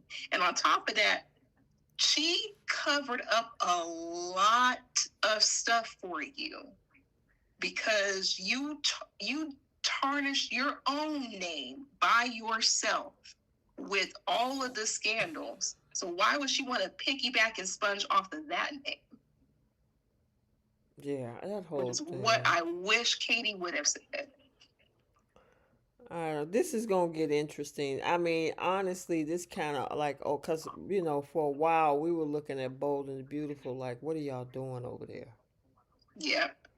And so now that they got this going, and we're also trying to figure out what's going on with Miss Dillon now. It brings us some very interesting storylines because I don't think we've seen in a while where we had the two sisters go against each other, and I think the last time basically was when Bill was in the middle of Brooke and Katie. Well, it's been years. Right, it's been a long This has time. been a long time coming. I feel like people have been asking for or looking for them to finally have two of the sisters at each other's throats, and Brooke and Katie are the perfect two to do that. So I'm definitely looking forward to this storyline. Like Mm-hmm. this would be the best feud that they could write for on this show right now, because every other feud that they've had is played out. Like the Mm-hmm. Steffi and Hope feud has been long played out, and it's not even comparable at this point, because when they feud about business stuff. And what are like, how are you feuding with your CEO? You're not on Steffi's level, which was something that Ridge pointed out to Brooke during during that takeover storyline when they argued. Because Brooke tried to make them equal, and Ridge was like, "But they're not equals. She's the CEO." So yeah, Brooke and, yes. So Brooke and Katie was the best route that they could go for the next, rivalry storyline that they could write on this show. I just need them to not have them make up next week, because that's what they tend to do when the Logans are mad at each other. They're mad, and then the very next day, everything is all good, and you would totally forgot that they got in an argument like 12 hours earlier. Let me ask you guys a question right quick.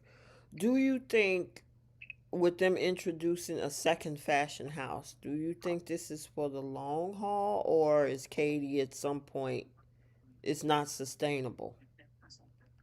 I need it to be it making it Katie's makes it sustainable. If they had brought in like a brand new character, or I mean, even if they had brought Sally back, because they're so wishy washy with Spectra, I wouldn't have thought that they would do it for the long term, because they've always like been on and off with Spectra. Mm-hmm. But making it Katie's, I feel like it's a better chance that they're trying to make this like a long term fashion house. It's just something I feel like they should have done years ago, because you can't. There's really no comparison to a decades long established fashion house being in competition with a brand new startup. Like, there's no threat there. What is the threat to Forrester? You know what I mean? So they're going to have to come up with something to make some type of competition situation. But writing it to where it would be like, there's something detrimental that Forrester is facing because of Katie's new company, is just unrealistic. In the same way that on Y&R, they make it seem as if these brand new startups are some type of threat to Jabot or to Newman. And it's like, you guys have been around for decades. What is this brand new company going to do to you? So I guess for me, it'll be interesting to see like how they write that part of it, to where it's, they're competing, or it's some type of threat or something like that. I guess my question, yeah, and so you think it's gonna be for the long haul, Bree? What about you? I didn't get your take. You think it's gonna be lasting with Katie, or is it just for some short No, term drama? I think it's short term, only because they have had other Logans or Forsters branch off to have like their own fashion lines, and they all make their way back to Forster Creation. I think the only long-standing fashion company was Spectra. We've had it. They did like a little brief fashion house with Jackie M Designs. Brooke had Logan Designs at one point, and that completely fell apart. Like they've done it before, and they all managed to go back to Fortune Creations. I think there's going to be something that's going to blow up in Katie's face, not by her own doing, but the people that she's going to end up hiring around her. And especially since we know that Deke is out of a job, we know that he's more than likely going to go over there. I don't think Eric's going to go over there. There's no way he's going to, as much as he was about to break his hip over in Italy trying to find Brooke, he's going to forever be Team Brooke, even before his wife. So, and plus he's part owner of his own company. Why would he help out his competition?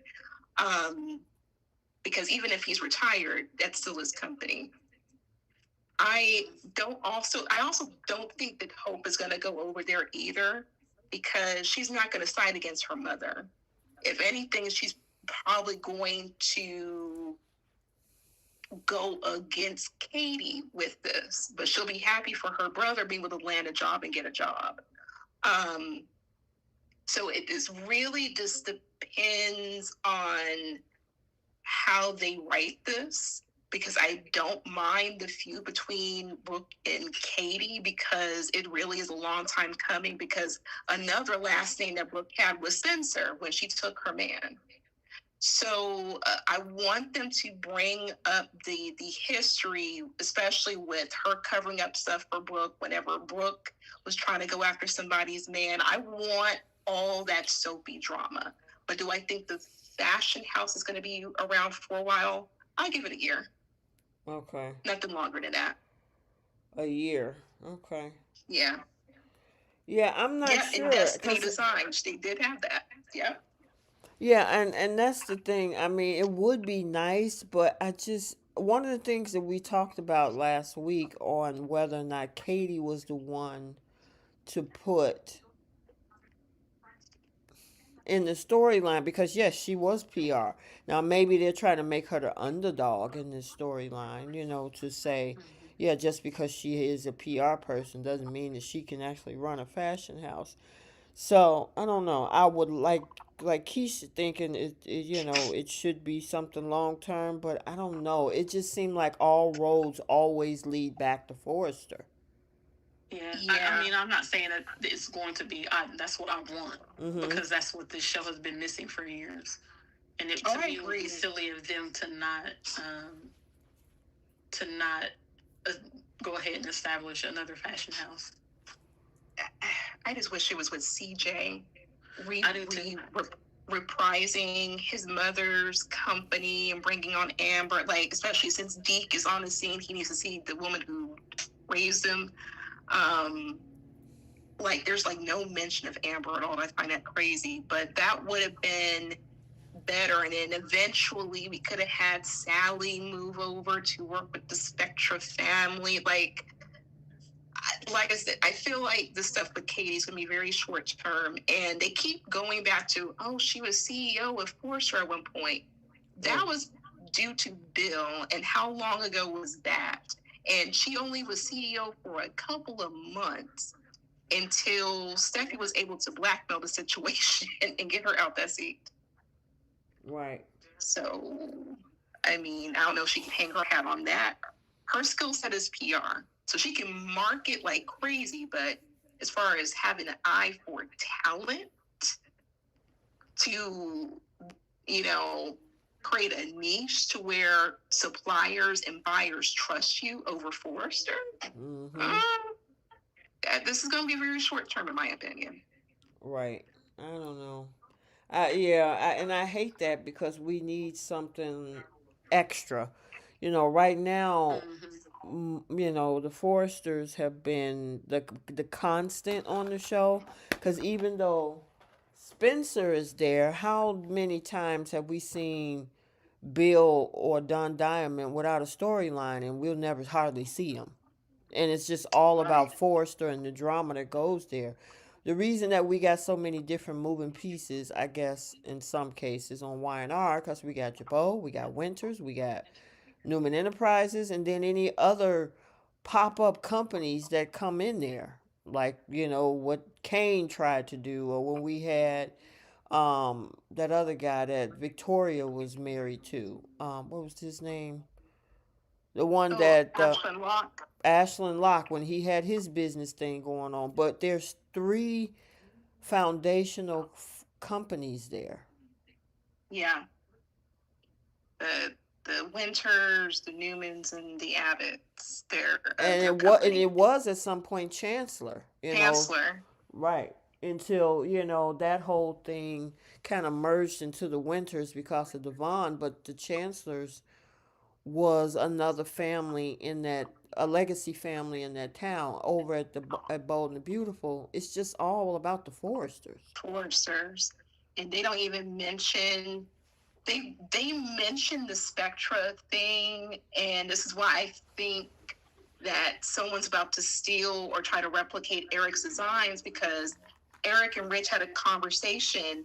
Was it? I don't know if it was this week or last week, where Mm-hmm. they said, "Oh, the Spectras were trying to catch up to us," and Sally always was like stealing the design, and we finally won, we beat her, or something to that effect.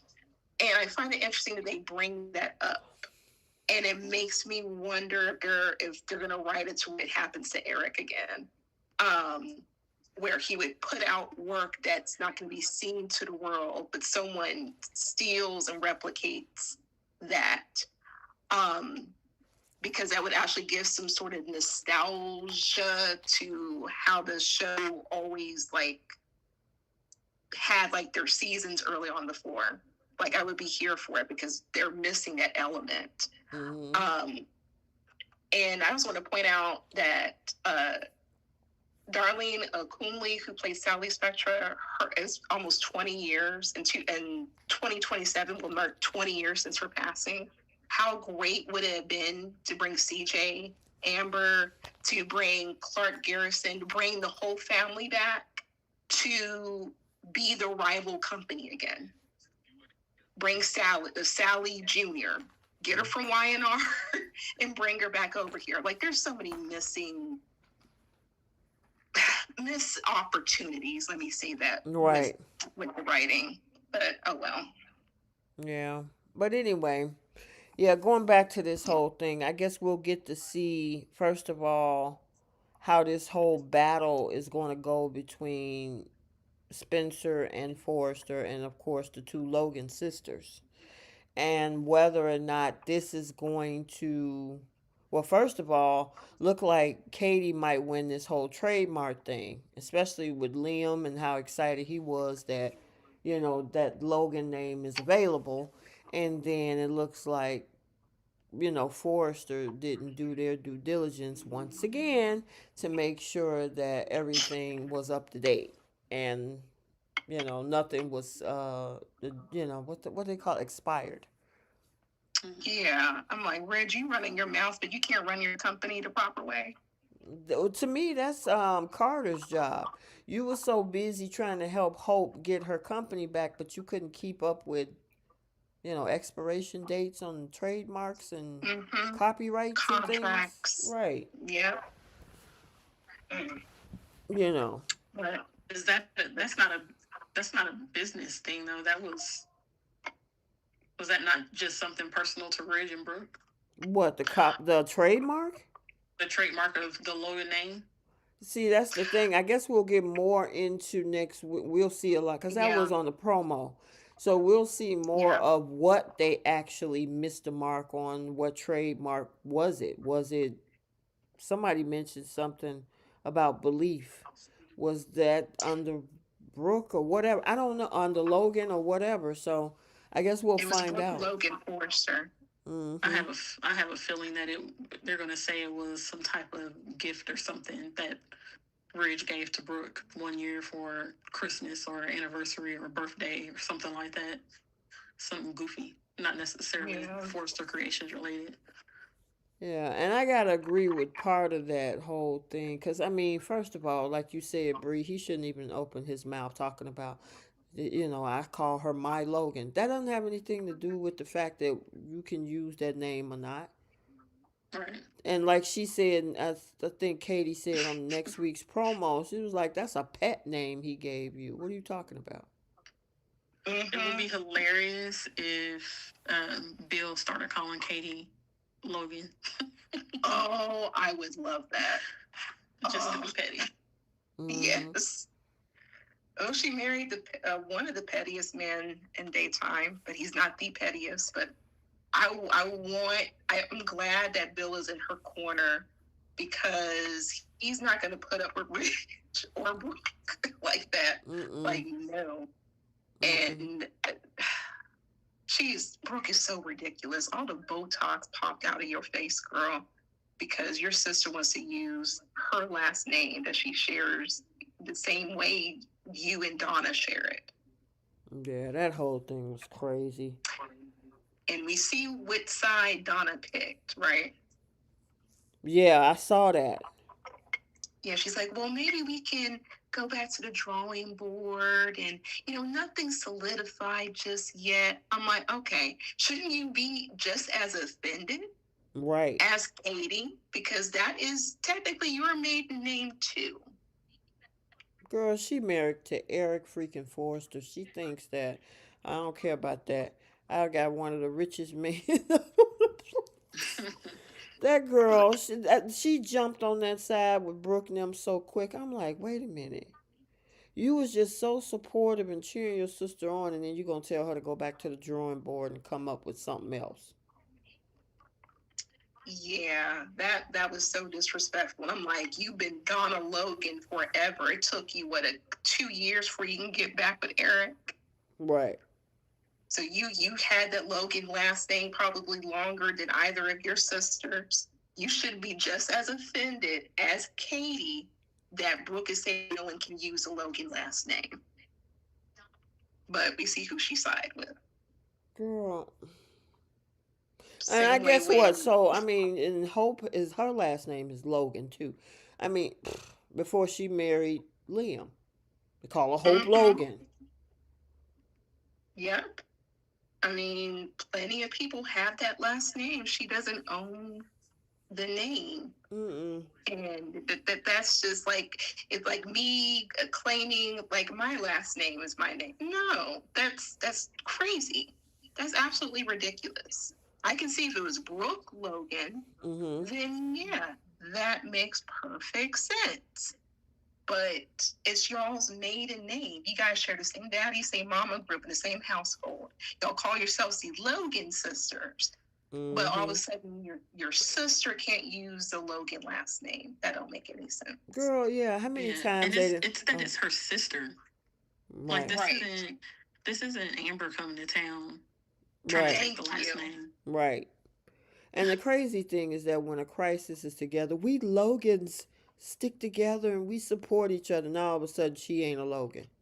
I'm the Logan. Okay. I see what it is now. Thank you, Brooke, for letting me know that you're a fake sister. You've been a fake sister. And Donna too. Donna said like, oh yeah, well, you're gonna have to fix that. She forever sides with Brooke, same way Eric does, because they were the same two people who helped cover up anytime Brooke was cheating, especially when she was sleeping around with Bill. Donna covered it up. Even Eric helped cover it up. This is why I feel Eric's not going to go over and side with Katie with anything. Same with Donna. It's just they will forever cater to Brooke only. Wasn't that one point years ago that Katie felt like she was like the black sheep of the three of them? Yes. The outcast, because they were the two girls that always got the guys, and well, not outcast. She just didn't feel like she measured up to her sisters. And she felt like the ugly duckling of the right. Exactly. And it took her sleeping around with Nick to, I guess, change that. And I'm just like, Brooke has the gall, like the amount of scandals that she's had with the Brooke Logan name, and you think people want to sponge off of that? You squeeze it out, it's probably sewage. But talking about her reputation, girl, your reputation. Okay. Yeah. Like it's something like a cherry, like something we should aspire to. Maybe Claire, but who? Girl, please. There was a whole episode dedicated to her reputation. Thank you. With all the men that she stole, all her destinies, all of the men she's with, she didn't have how many last names? How many men did she go through? She was Maroney. She was Spencer. She was Jones at one point. At Chambers. She didn't have all the last names. Why are you so worried about Logan? You haven't really had the last name in a minute. Right. Only when Ridge leaves you for another woman. So, all right. Did y'all get it all out? I think so. I think think the Soapies did too. Okay. All right, and then finally we got Beyond the Gates. Poor Nita. She found out that we still didn't get a stage on her, did we? I think Uh, the way that they described it, Well, I it know was it's triple a negative type. breast cancer. Yeah, she got triple negative. Yeah, So they said it was severe. yeah, triple negative is yeah because there is no estrogen in there whatsoever. Because you got HER2 positive. There's different terms of it, and hers is the most aggressive form. So Yeah. obviously, without giving us any stages, it's pretty much like this thing could go pretty quickly. Depending on the level of the treatment and how good she can fight it and things like that. Which I don't think Tamara Tooney is going anywhere.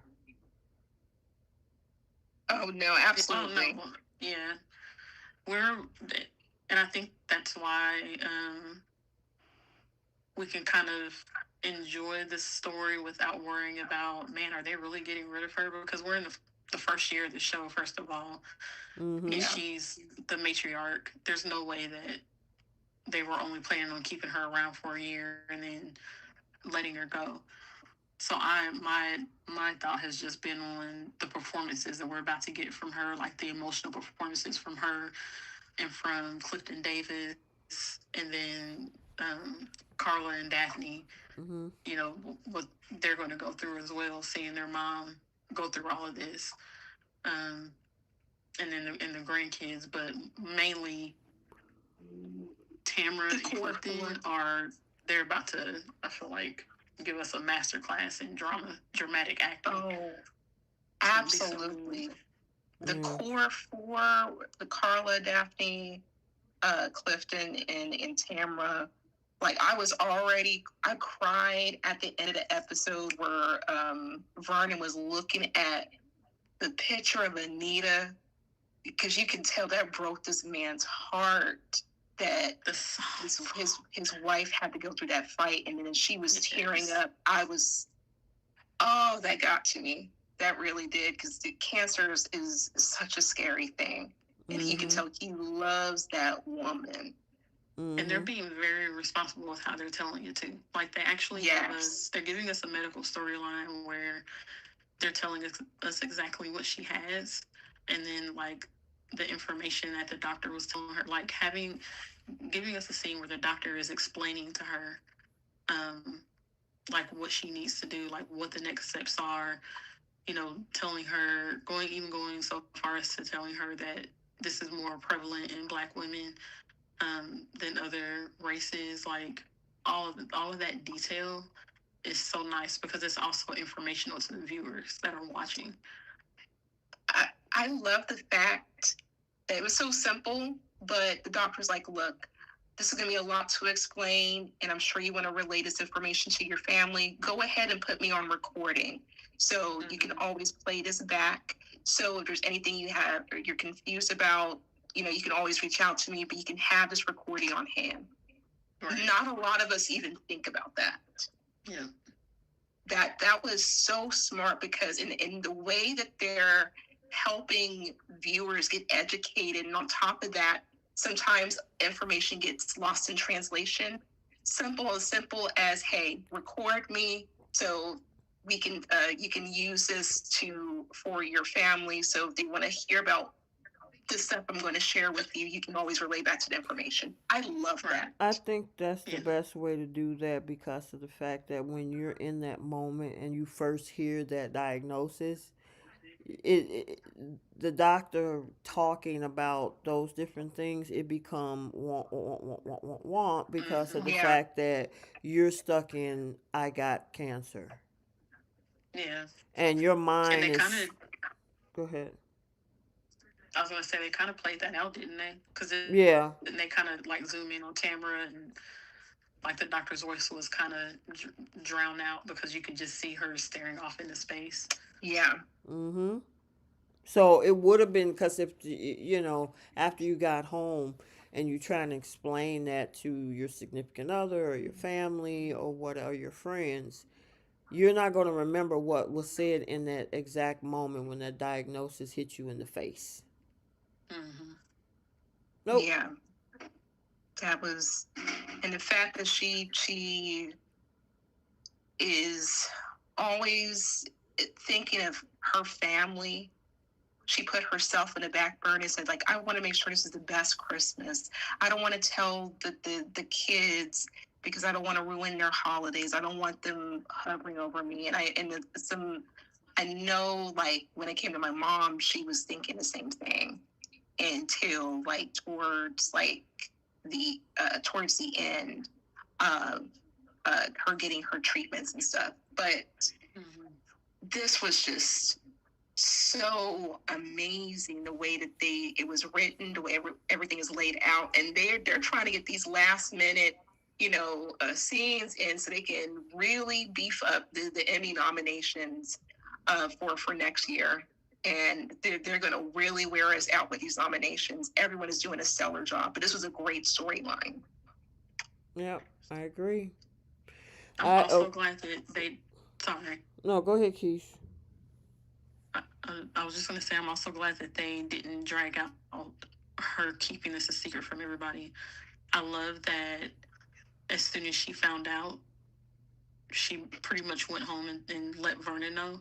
And it's very realistic for her to say, I don't want to tell the kids right now. Let's wait until after the holidays. But she told her husband at least. And it's not going to be one of those storylines of, I can't tell anybody. I don't want them to remember me, you know, like this or feel pity for me or blah, blah, blah. They're, they're doing it in a very realistic way instead of trying to do the goofy thing and have her hide the secret for dramatic effect and doing all this, goofy nonsense and jumping through hoops and all that kind of crap as Mm-hmm. to why they don't know or why she doesn't want to tell them. Well, But the way they've done it has made so much sense and is very relatable. well, speaking of secrets, and I guess Bree, we can admit finally that we were wrong. There was no Oh, affair, thank God. and that Vernon was taking singing lessons. Mm-hmm. Boy, it did not look right. Yeah, Keish, you And were I would right, say because Keish was hanging tight. Like, nah, I don't think. Mm-mm. it did not look right. It was like we were watching the episode. I'm like, we better hear a song. And it was getting to like almost like a quarter to the quarter to the end of the hour. I'm like, and then he's singing at the piano. I'm like, thank God. We need to hear something. And this man, boy, he can sing. Mm-hmm. Oh man, that song, him singing the Jackson 5 song. Mm-hmm. He sounded like a different person. Right. And it was a perfect song for what Anita is facing right now. And it was Mm-hmm. just like, it was so good, but it was heartbreaking too. Just like listening to the lyrics and knowing how Vernon feels, and that was a great scene. Mm-hmm. But I think we talked about this, Keish. Why on earth did Nicole feel this was the best time to bring up the accusation that he was cheating? Because it was really her. Yes. Before we even talk about that, though, let's rewind it all the way back to Ted's old goofy ass, goofy tail. That was Monday's episode. Yeah. Yeah, because why are you? So I'll give Ted this much credit. In the scene with Leslie, he did not let on to her that he believed her. Mm-hmm. He kept questioning and saying, "What proof do you have?" Like when he was talking to her, it did seem like he was doubting her and making her feel like he was doubting her. But then when he goes to Nicole, he just says it to her with all this certainty and belief in everything that Leslie said. And he's trying to skirt around the fact that it came from Leslie. But it's like when he looked at Nicole and said, she has no reason to lie to me about, or what reason would she have to lie about this? And it's like, Ted, the woman has been targeting the Duprees simply for fun and for pleasure since she's been in town. What do you mean? What reason does she have to lie about it? She has shown everybody that she hates them. So why would she not make up a rumor like that? And his stupid butt went over to her house, went over to Nicole's house, and it was almost like he presented that information to her, and he was very smug about it, and it was almost like he was happy because he was busting Nicole's bubble of the perfect image that she had of her father, and telling her that her father is a cheater. Basically, like, see, even your father isn't perfect. And what did he say? Yeah. Even the strongest marriages has its obstacles or its issues or something like that he said to her, and it was just very condescending, very smug. Like they're not. It was like it was like he kind of took some pleasure in it. And then when he was leaving, he was like, "Well, believe what you want," because it was just like he knew for a fact that Leslie was not lying to him. And I cannot wait, and they better give it to us. I cannot wait for Nicole to go back to him and crack his head, throw it in his You face said crack that his he was head. wrong. Girl, Yep. girl, you Throw it in funny. that man's face that he was wrong. And just like she said, my father is better than you. I knew better. Jasmine Williams, girl. Let me read what she said. She said Timu Ted was thirsty for brownie points. That moron listened to couture clown Leslie. What a whole fool. Yes, he was. Very much a fool. And he, the only thing Ted needed to do, if he wasn't going to go to Vernon first and let him know what Leslie told him, he could have gone to Nicole and said, hey, just so you're aware, Leslie is out there trying to spread this rumor about your father. And I want you to be aware of it. That way you guys can get in front of it and stop her. That's all he needed to say. He didn't need to go in there like he believed what Leslie said to him. He did that because he wanted to believe that it was true. That way he could no longer be painted as the bad guy in the family. You know what's funny? He puts all this trust in this stock in Leslie, but not Kat. Leslie and Eva both. Believes both of them with no doubt, no question. But he wasted no time going over there to mess up Nicole's evening, saying like, hey, you should look into this, see, this happens, and you respected your father. People make mistakes. It's not sir, you produced a child. And on top of that, you were paying your side chick off to go away. And then when you found out she came into town, you were still paying her off to go away. You kept that secret for years. And on top of that, what happened in your marriage has something to do with Anita and Vernon. Nicole made the decision and she left you. Thank goodness. But just the fact that he ran with that without any facts, the same questions that he was asking Leslie, he getting all offended with Nicole asking him, and he's like skirting around like, well, this person, this witness saw you. You're not on a stand, sir. She asked you point blank, was it Leslie? Look at the source. Look at the person who's been lying thus far. Why would she, and Nicole called it out, why else would she tell you unless for me to go to my dad and ruin our holidays? And just because she confronted Vernon about it, he didn't confirm nor deny anything. And you would think with Ted being a doctor, he would be smart. Well, you said he should be smart. Yeah, see, these degrees sometimes don't mean anything, especially if the person is dumb. Stupid is still stupid, just with a degree. Mm-hmm. But Yeah. I can't wait to see his face next week when she bursts his bubble. Yeah, and then Leslie gonna be looking like a whole fool too, cause she swear up and down she knew this, but she's not really gonna care. She gonna move on to the next thing.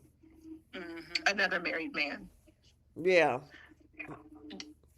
You Did you see. guys see Hmm? how quickly they kind of moved past the when it was in the scene with Leslie and Eva, and they were talking about Marcel, and Eva was like, "Isn't he married?" And Leslie said something like, "It doesn't matter. She's not planning on going anywhere with it or giving him the time." Something like that that she said, and it was just like, She wasn't phased. yeah. Mm-hmm. But this is what she does.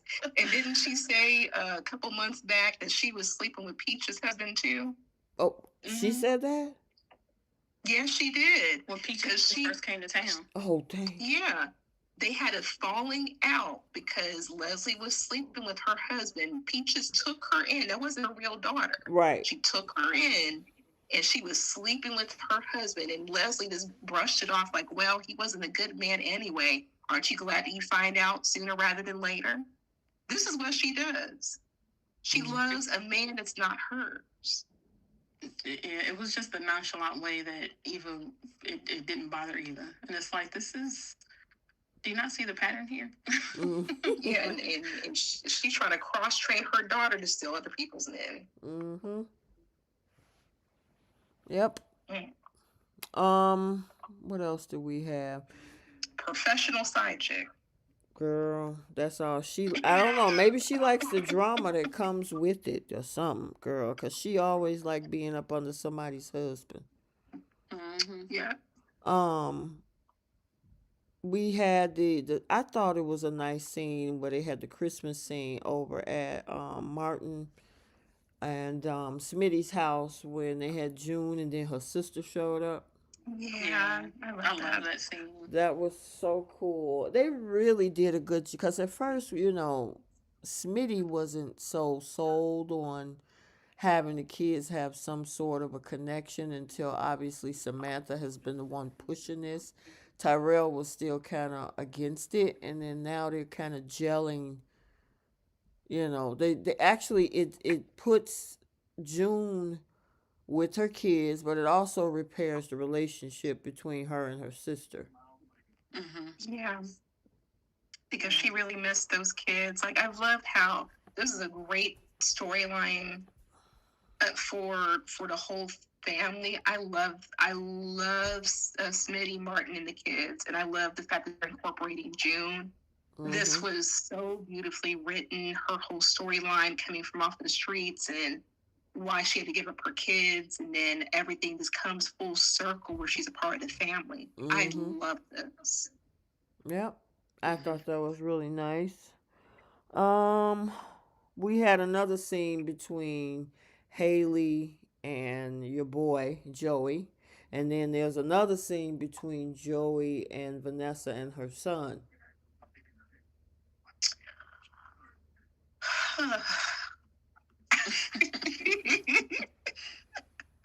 oh, oh my goodness.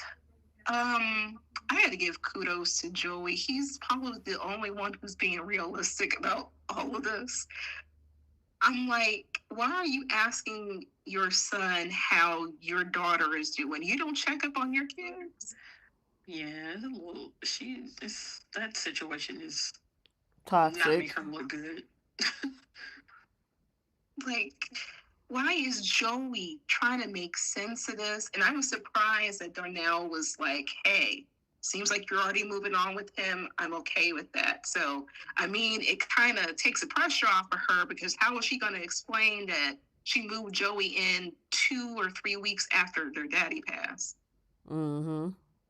This makes me think that whenever Deanna is cast for the show, she's going to be the one that she's going to give Vanessa problems. She's going to make her life hell. Her and Joey both. And I think she's going to end up being the problem because it's been too much of, it's been too easy, it's smooth sailing so far for Vanessa since Doug has passed away. Yeah. And there's got to be something that throws a wrench in it, and I think it's going to be Deanna. Yeah. Because I think the way they talked about how much she's struggling, yeah, I think she's going to be a crash out. Yeah, because they really didn't dial back the curiosity of Darnell, because at Mm-hmm. first he was like, kind of figure out what's going on between you and Joey. And now he's like, oh my God, you look so happy. You need that smile back on your face. Get back out there. Maybe you can find somebody. And I'm like, and I think he know it's Joey because he said Joey puts a smile on her face or whatever. So it seemed like he's cool with it. Yeah. I I'm just like Jasmine Williams. I love Joey. The messiness of him all. Like he I love how when it comes to his kids and even Isaiah, which I have a theory about that, like he is more grounded and he assumes like a fatherly type of role and he's trying to think ahead of things and he's trying to lay some common sense for Vanessa, but she just refuses to see it. All she sees is the pain and what it can do to her. But the part that upset me was Donnell told you his sister is struggling still. You don't think to go out and spend Christmas with your kids or at least check on them. I'm pretty sure the college kids get a break for them to come home and be with the family. You just don't care at all about your kids. It's like you got like Doug is gone. I guess your kids out of sight, out of mind. You feel like you're a free woman. Mm-hmm. That is crazy to me. Yeah. It was crazy to me that she didn't spend Thanksgiving with them. She Right. went there early and came back home so she could be with Joey. And it's like Mm-hmm. this is the first holiday without their father. Right. What are you doing? And you Or would think even when they would Nicole suggested that Deanna come home for a little bit because she was struggling so much, and she was like, "Oh no, she needs to learn how to deal with things. deal with things. She's an adult now." It's like good. It's not like her boyfriend broke up with her. She lost her father. Right. And recently, Yeah, and in a very like, tragic way.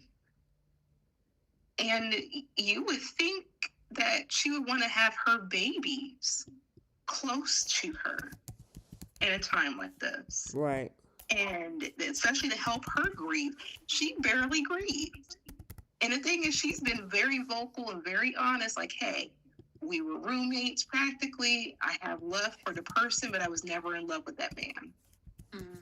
That's why She she been was vocal. able to move on so quickly. She was already emotionally detached from Doug long time ago, which is why she was sleeping with every escort she could find. Exactly. Several different men. She didn't care like that. Like she kept the marriage together for the kids.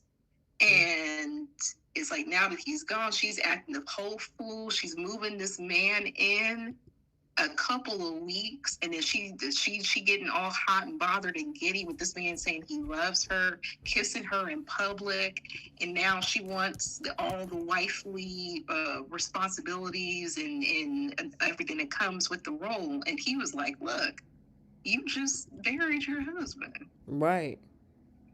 So what do you think this is? I already had a wife. I'm not trying to do that anymore." Mm-hmm. So I'm not even for me. It doesn't because, like you said, she hadn't been in love with Doug for years, so it doesn't necessarily bother me that she is ready to move on with somebody else or that she can move on with somebody else. It bothers me that she seems to be putting this before her children who are grieving their father. That's what bothers me the most. It's Gotcha. like she's pushing them aside because she just wants to focus on Joey. I agree with that. that's so uh, it's very trashy behavior. Just as a mom, I'm like, I would want my babies close to me. I want to make sure they're okay. Like it's like she's moving very selfish, but she's been moving selfish even throughout her marriage. So Yeah. It's just That whole dynamic was just strange the entire time between her and Joey. Nightingale. Doug. Sorry. Yep. No, I'm saying like, yeah, I'm sorry. She's Um, taking off. what did y'all think about Joey now? Cause we talked about the whole thing with Joey and Vanessa, Joey and Haley, Uh, because I don't even remember Haley what they wants to said be next. out. Haley was pissed that that house didn't get sold to them in what was that? What town was it? St. Bart's. St. Bart's. And she want to take that man down there and get rid of him, and it ain't working. And then he comes back talking about the fact that he wants her to get off the birth control pills so they can have a baby. And then he decides to want to get Haley, meaning Joey, to get them into politics and how she can be the first lady. So I'm wondering, do you think she gonna switch gears, or she gonna go ahead with a plan to get rid of this man? I think she has no choice because he's about to probably blackmail her, given the stuff that she's doing with Randy. Because Randy is painting it as she's sleeping with him. Right. So he can probably hold that over her head and be like, hey, you need to convince your husband to run for office. Otherwise, I'm going to tell him to look in Randy's direction and he can put the pieces together of your activities. Mm-hmm. Mm-hmm.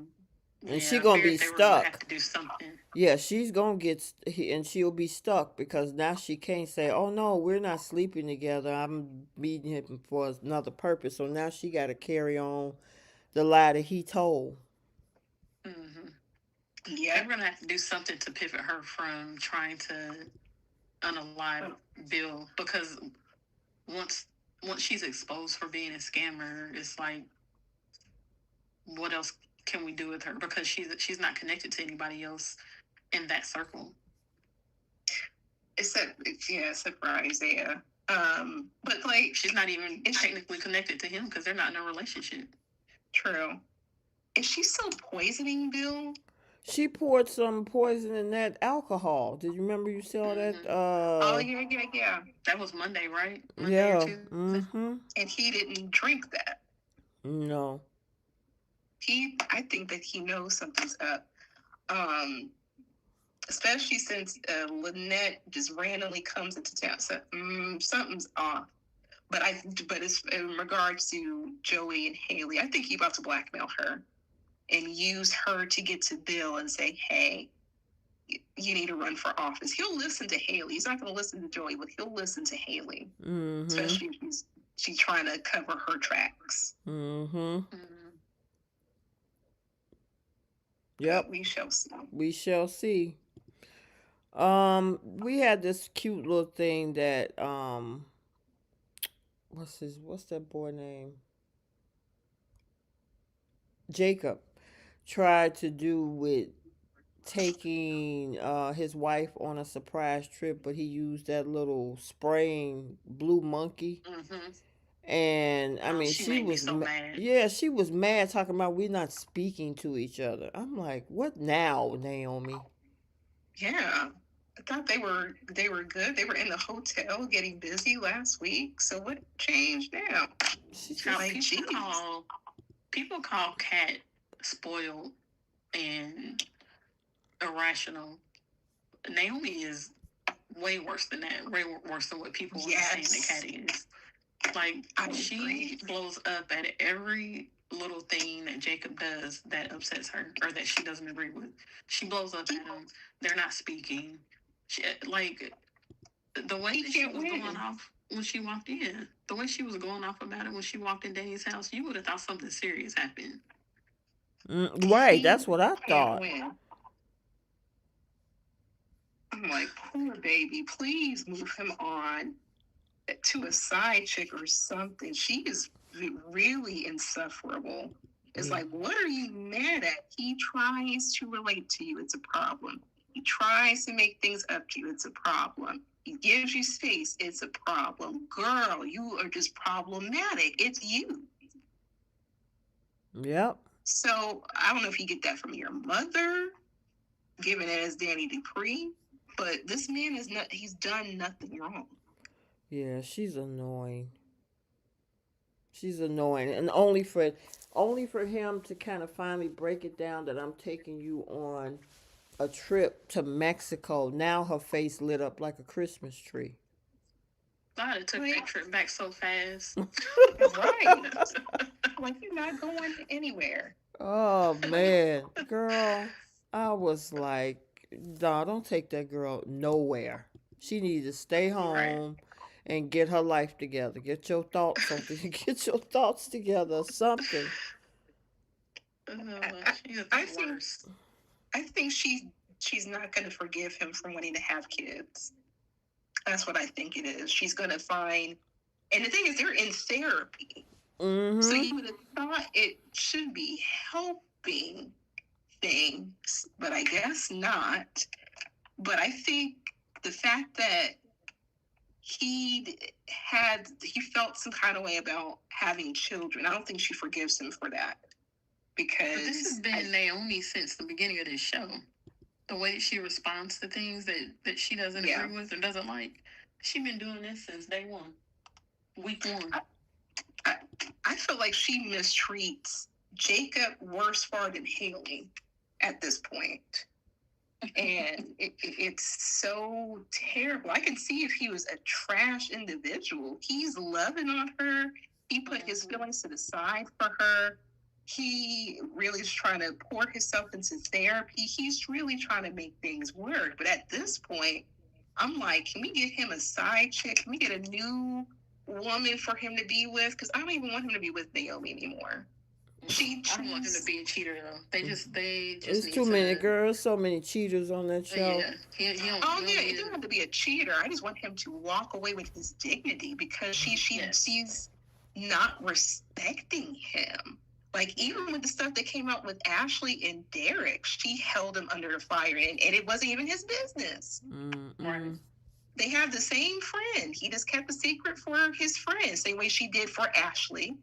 But you want to make a gripe about it because it's Jacob. Like, just move him on to somebody else. Yeah, I feel like they have enough problems in their relationship that they can organically break up and let Jacob move on with a new woman.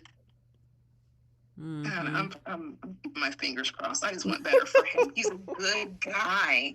Like, I can see if he was trash, but he's a good guy. I mean, in comparison to Tomas, Jacob's an angel. Because at least Tomas was cheating and sleeping around with two sisters. Right. and here that's the funny thing though, is Tomas is a trash boyfriend, and Kat is the one who kind of like is always apologizing for something or feeling like she can't be herself around him because she doesn't want to upset him, walking on eggshells with him.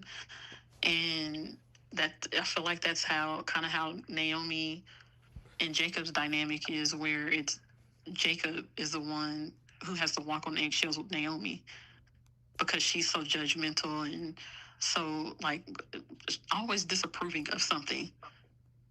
Yeah. It's very frustrating. Yep, I agree, girl. I'm like, give that man a break. Give him a break already. I mean, and he tries and tries and tries, and she just, it's always something with her. Yeah. So. And I'll also point out, go ahead, that we got another scene of Chelsea and Naomi, because they still don't like Haley. Another scene of them being able to express how they don't want anything to do with her, or basically they still don't like her. And these are the same two that always tell Kat that she needs to get over her feelings about Eva and accept her. Especially Chelsea. Yep, Chelsea and Naomi are allowed to feel the way they feel about Haley. Nobody gives them issue. Nicole is allowed to feel the way she feels about Ted and Leslie. Nobody gives her an issue. Yeah. But Kat is not allowed to feel the way that she feels about Eva. And I loved this week that when Eva walked into Martin and Smitty's house and said what she said, couldn't help but put Cat's name in her mouth unnecessarily, and Cat walked right in and said, "What gave you that idea?" When Eva said that, when she found out Cat wasn't going to be there, and Cat walks right in and says, well, "What gives you that idea?" and paid her dust the entire scene. Went about her business. Minded her business. Didn't acknowledge her. Spent her time with her niece and nephew and her brother and her brother-in-law. Acknowledged her father and left. Yep. You get Eva in the back with the screw face, and you got Ted apologizing. Oh, I didn't think that she was really going to be there. Yeah. That's her brother. It don't matter. Like, she don't owe anybody an explanation. If she shows up, she shows up. If she doesn't, she doesn't. That's still her brother, too. But if the shoe was on the other foot, he wouldn't be saying this to Kat. He would have said, you need to get over it. Eva has a right to be here. Mm-hmm. Exactly. Mm-hmm. Exactly. Yep. And he's just so understanding, and he acknowledges Eva's feelings about Kat and how she might have been uncomfortable, but he refuses to acknowledge that for Kat. Yep. And she even decided to pay Ted a visit, bring him pizza and hang out with him and stuff. Exactly. Like, and this is the same person you don't trust. You can't defend. You force this girl to be in the same room with the girl who slept with her boyfriend, and you choose to believe Leslie and Eva. Right. Without any questions, no nothing. Mm-hmm. But everyone wants to say that Kat is spoiled. Kat is selfish. Kat is this. Kat is that. But she coming to your door thinking about you for Christmas. Even though you imploded your whole family, she's still thinking about taking care of her daddy. Exactly. Right. So. And you can't be the main one to defend her. Yep. Okay. All right. What else? Because I mean, this was a short week from them. We didn't have an episode.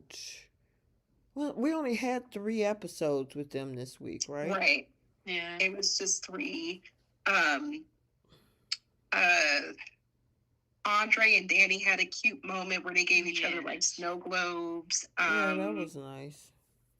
I'm trying to think of what else. I think that was pretty much it. And then Eva and Isaiah. Yeah, that was cute. They make a cute couple, but I don't know. We'll see. It's hard to root for Eva. Yeah. It's okay, girl. You can say. Oh Lord. All right. So after, I guess, with the 3 days, did we cover everything? I believe so. I can't wait for next week. Like, what is Danny screaming about over at Bill's house? Like, I need to know what's going to happen. Right. Next. She was saying something about something's going on with the girls, and Haley tried to throw her out or something. I think my guess, and I hate this, is that she's going over Bill's house after finding out about Anita's cancer to have him help her break the news to Naomi and Chelsea like they're 10 years old. That's what I think she's over there for. Yeah. Like, these are 2 grown women who have partners. Why don't you gather them and ask their partners to be there? Or do it with Nicole. Not Nicole. Nicole don't have nobody. Yeah. So, just the same way that I can't stand when Andre and Ashley are around each other, I can't stand that Danny, I feel like she's codependent on Bill for certain things. And it's like it's always with their kids. And it's like, your kids are in their 30s. Late 20s, early 30s, early to mid 30s. They're not 10 years old. Mommy and Daddy do not need to be with each other to give them this news. Like, cut it out, please. Yeah. Yeah. It's major, something major, but I'm just excited. And then also season 2 premiere of BTG is going to be on January 2nd. So that's this Friday. Yeah, and we get Jordi Villasuso. Yes. Who used to be Ray. So excited about. that. who used to be Ray Rosales, which was Oh, married to Sharon over on The Young and the Restless. He's coming over to Beyond the Gates. oh, It that's a looks like delicious they looking had man. him paired up with Ashley in the Oh, previews. I'm like, such a why? that's a great question. BTG, why? Yeah, why? They should have gave Oh, wait. they should have gave Was him that the date? cat. I gotta check it out again.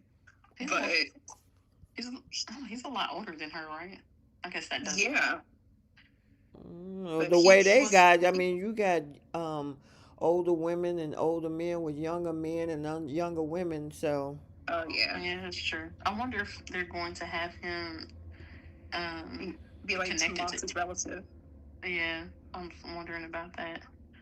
I'm like, He's give him to Nicole. Have another man girl. call That's what I'm Nicole's saying. field.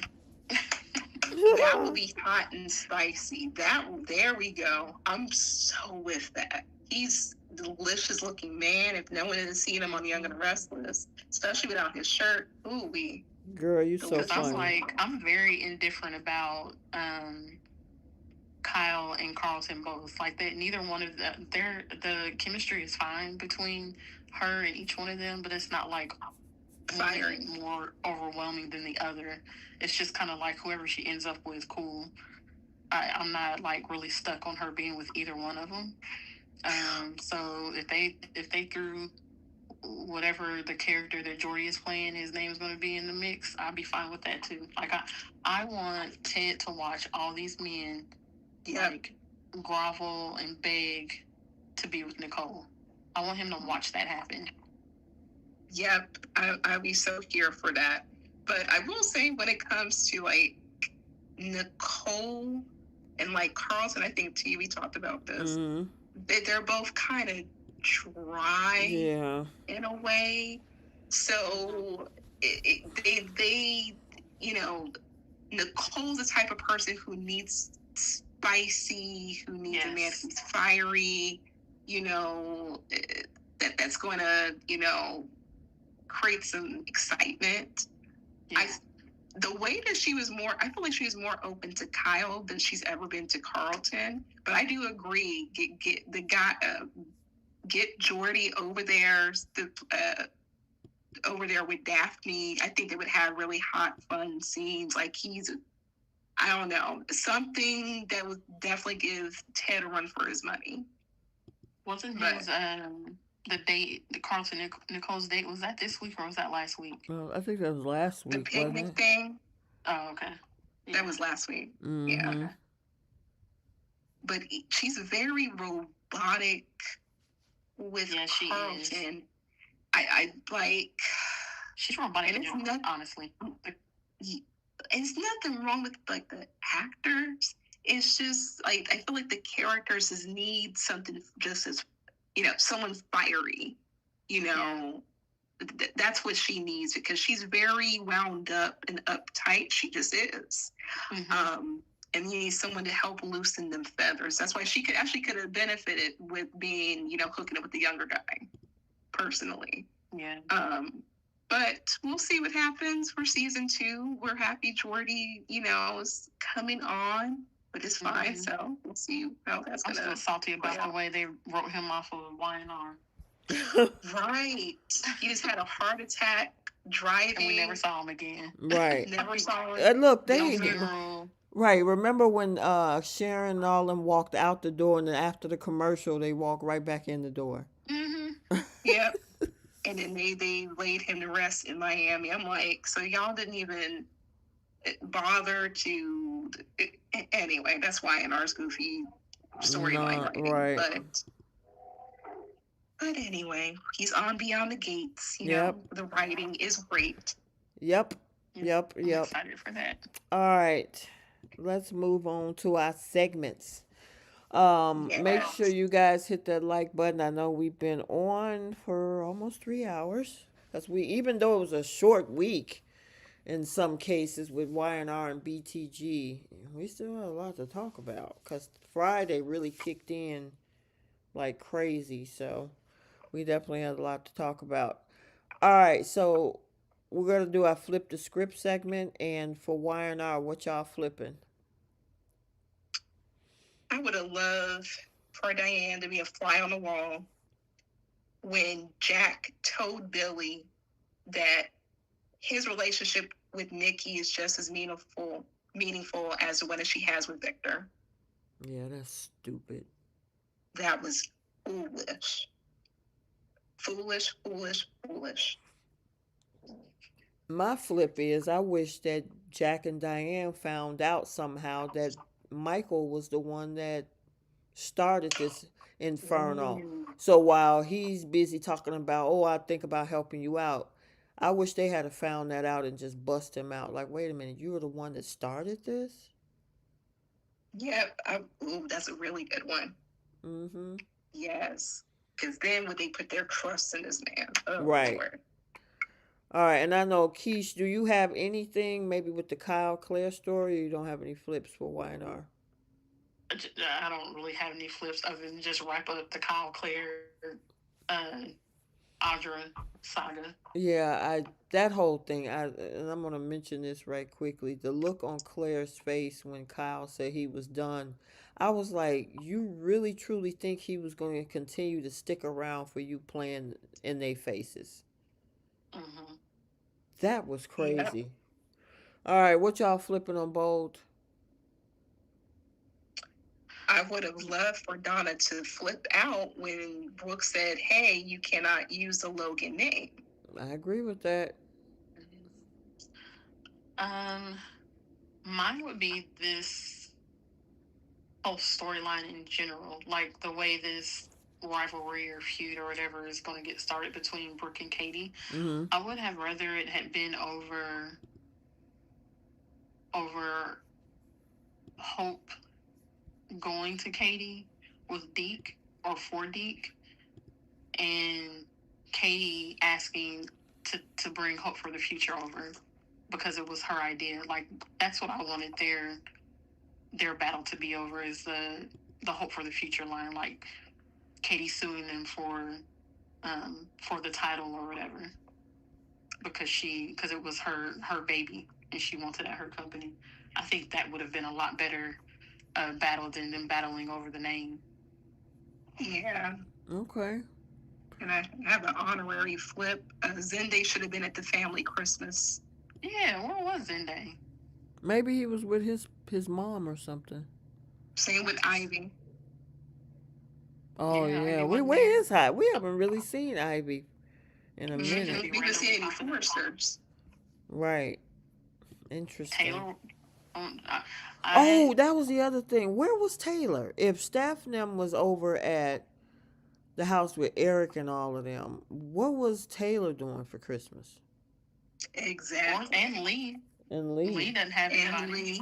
Mm-hmm. I told myself though that for Taylor, I just imagine that Thomas is still in town and Douglas is in town, and that's who she spent her day with. That was what I had in my mind. And they Okay. just skipped out on Eric. Yeah. But that was just weird. I'm like, why is Carter and Daphne? Right. Carter's never with his family. Mm-mm. He For how always many with his years? brother. Is his sort of Yeah. brother, I guess. Even Mm-hmm. though he has a real brother that, he never mentions or Right. sees or talks about. Okay. All right. Who's taking seats on? Oh no. Who's what we flipping on BTG?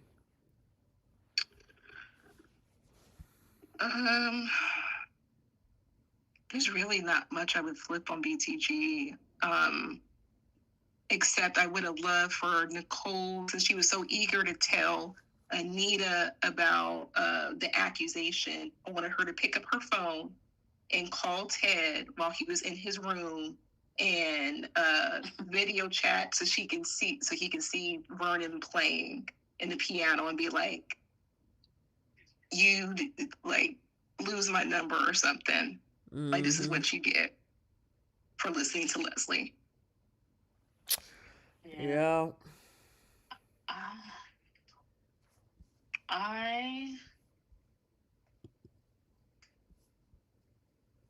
I would have I would have had Ted change the way that he brought that information to Nicole, like I was saying earlier when we were talking about this whole thing.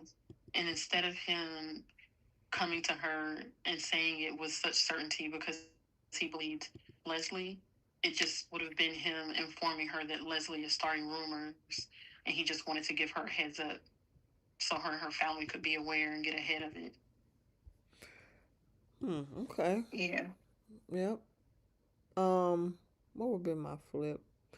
I think my flip for BTG would have been over at that Christmas party or that tree decorating party at Martin and Smitty's house. I mean, he kind of checked Ted, but I mean, he need to put his foot down when it comes to that. Yep, I agree. You Mm-hmm. know, really tell him like, look, come on now. I mean, you want to talk about, um, Cat in this way or whatever, and then you got Eva coming over here. Dude, get your head together. Both of them are your daughters. You owe Cat as much or more when it comes to that. This girl came and destroyed your entire life, and I granted you didn't know you had a kid, but still. So Yeah, I that, agree. yeah, that's just my thing on that. All right, who's taking seats on Y&R? Nikki and Jack gonna take some seats. She folded so quickly over some jewelry, and then you got Jack putting all his faith in her. Girl, uh, All of his faith. You'll see Monday. oof, gosh, okay.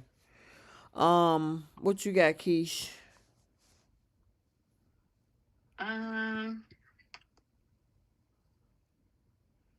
I'll give Noah a seat again Yep. Mm-hmm. because he's been doing some goofy stuff since he came back on screen, since he got Yeah, out that hospital. that dude he done lost his mind. That's what it is. Mm-hmm. He probably really Oh, did. he got He was pee going to bring whipped. some. Ain't nothing that good for you to be this stupid and put your family in dangerous. I know, right? Um, mine. I gotta give Michael a seat because he think he's going to manage Victor and get that AI program. I'm like, dude, if you don't go somewhere and sit down, for you get put back into a Peruvian prison. Okay. Go sit down somewhere, get your thoughts together because, like you said, Bree, if the woman sleeping next to him can't get that program, what makes you think you're gonna get it? Exactly. Yeah. He said, I got to get close to Victor, be duplicitous. Like, Nikki's not doing any better than you could. So you could have been on vacation with your wife and not had to deal with this, but you made a choice to be in the middle. Mm-hmm. So, You know, it would have been a better direction to go with this AI thing instead of it having been something that came from Kane. This should have been something that Phyllis designed, and everybody was in a bidding war over it. Yep. Brilliant. That would have been a much better storyline. She could have went with the highest bidder. I fully agree with that. Fully. But, we got Josh Griffin writing us. Oh man, that's crazy. All right, who's taking seats on Bold? Brooke. Bridge and Brooke. Yeah, for sure. I was going to throw Hope in there too. For Mm-hmm. her whining even after the fact. I'm like, you're not the one who got fired. Mm-hmm. Yeah. Yep. All right, and BTG, Ted. Vanessa. Definitely Ted. And I can't even give Leslie a seat on this because Leslie is just being Leslie. Like this is what she does. But Ted is definitely he's at the mountain of seats. Like you're at the very top of seats for what he did this week. Yep. Mm-hmm. I Yep. agree. And Eva can have a Vanessa seat needs too her. with her little sour face that she made when Kat walked in the house. Yeah. And also, Mhm. even just the way that she said Kat's name when she walked in, when she didn't even have to say that. All she had to do was say, "Oh, I told Ted I would meet him here," and stop there. But she couldn't help herself. She did Mm-mm. that in front of her niece and nephew, and did nobody check her? Did nobody say nothing? Nope. Had that been Kat that walked in and started talking about Eva, or made some little snide comment about Eva, they would have been all over her back. That's Like, you true. change. You're so rude and mean and blah blah blah. I'm like, Mhm. okay, well, yeah. Okay. All Yeah, right. I said Nessa. You say Vanessa? Yeah, Mm-hmm. yeah, girl. Oh yeah. She rather take a seat on Joey. So Can Yeah. we give Nicole a seat too? Yes. Because she was getting ready to ruin her family's Christmas. Christmas. You mhm. got the whole family in the other room, and you thought it was going to be a good idea to tell your mother that your father was cheating on her? That's why no one goes there for anything. Yeah. Right. I don't know who's worse, her or Taylor. She Anyway. is. For In real. that particular situation, she's worse because she was going to do the dumbest thing. It just Taylor was seemed like the passing. psychiatrist or whatever that they put on these shows do the dumbest things. Yeah. Yeah, but at least Taylor defends her kids. Yeah, was that True. conflict of interest that she's about to be in the middle of? Mm, Oh yeah, but I mean, not smart. And then no. you just got diagnosed recently or a year or so ago with a broken heart syndrome over the same man that you tried to marry, who technically broke your heart again. Yeah. and and left you right before had a whole you went and got on your knees and proposed to this man, and he turned around, broke up with you, and 10 seconds later got the justice of the peace, Carter, Mm-hmm. to marry her. How dumb Yeah. is you? How many times you got to go through that and expect a different result? Yeah. So that's why I'm like these two women. It's like they make them psychiatrists. They supposed to be the ones that help Smart. people with their mental health, and they make some of the dumbest decisions. It's always the people with the degrees, Right. with the doctor degrees, make stupid decisions. Lee, Finn have made dumb decisions too. Grace It's Buckingham. yes. I'm like, where are they getting these doctor degrees from? Timu, apparently, Fisher Price. But Timu, Wish. What you talking about? girl, they getting them from somewhere. They not utilizing any of the specialties they supposedly have. I mean, at least Taylor, she at least we see her help people. But she defends her kids. She's trying to be rational about some things, whereas they don't trust Nicole with anything. That's why she's always in her feelings. Like, why didn't you tell me? Because we know, because it's you, girl. Mm-mm. We know how you are with anything. Girl, that is hilarious. All right, star of the week, Y&R. I can't help I y'all with don't this one. know. I know. Keisha's like, That y'all got it. jewelry, that jewelry that Victor got her, look, I would fold too. It was beautiful. It was like diamonds and like rubies. I was like, oh, that looks so expensive. So I'm gonna Mm-hmm. give it to that. Yeah, we'll give it to that because I can't really, nothing really stands out. You know what? I'll give it to Haley Aaron because she really, really thought that the way that that look on her face, she looked like she lost her puppy. She actually Yeah, thought that man was she gonna did. stay in the middle of that mess. She treated him like a puppy. So that makes perfect sense. Um, Besides the jewelry, I'll probably also give it to Courtney Hope because I love that little heart to heart that she had with Victoria because Victoria can relate to not trusting Billy, and come to find out Jack don't trust him either. But Okay. I we'll gotta see watch one. Monday. I gotta watch Monday. All right, Bria. Yeah. You know I'm gonna have some stuff to say in the group chat. Oh, I can't wait to get your reaction, especially about Phyllis. Okay. Bold star. I'm gonna give it to KKL because she really made it look like she owned that name. Yep. They worked it out. I'm gonna give it to Heather Tom. That was I love this side of Katie. We needed she needed to be Oh, this did way. y'all notice? Did she darken her hair? Is that a wig or what? Yes, we were I talking about thought it. to me the bang part of it, like the front part of it, looked like it was maybe a clip in or like a little hairpiece or something. Her hair looks. I was just talking about her hair last week. Remember, Bree, when I was saying her hair Yep. was so pretty the way they had it pulled back when she got married. Now that's Heather Tom's Yeah. actual hair. I don't know if this is a wig or she changed something, but it was like a quick, fast change because 2 days ago, before she was on her way out to Forrester, coming over there, she didn't have this dark hair. It was like they took the highlights out. Like you can tell the bang was definitely like dark, but Mm-hmm. like it was the like jet black, and I think like the hair cut, the way it was layered, Mm-hmm. different. It aged her a little bit. Yep. Yeah, it was weird. I'm like, why did they?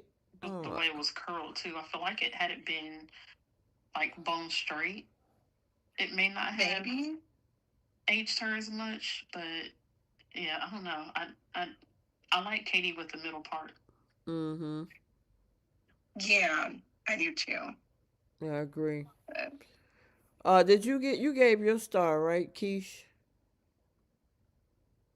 Uh, I I just agree. I Oh, you agree just agree with with? Okay, Katie. gotcha. Okay. oh, Heather Tom. Yeah. All right. What's your star for BTG? I'm gonna give it to Tamra. I'm gonna give it to Clifton. Okay. Yes. That song. I that song, the way he broke down, like this was a great week for them both. Mm-hmm.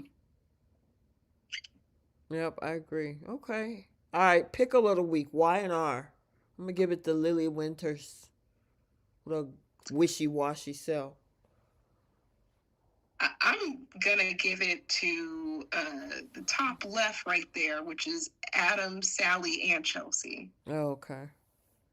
You hated that whole conversation.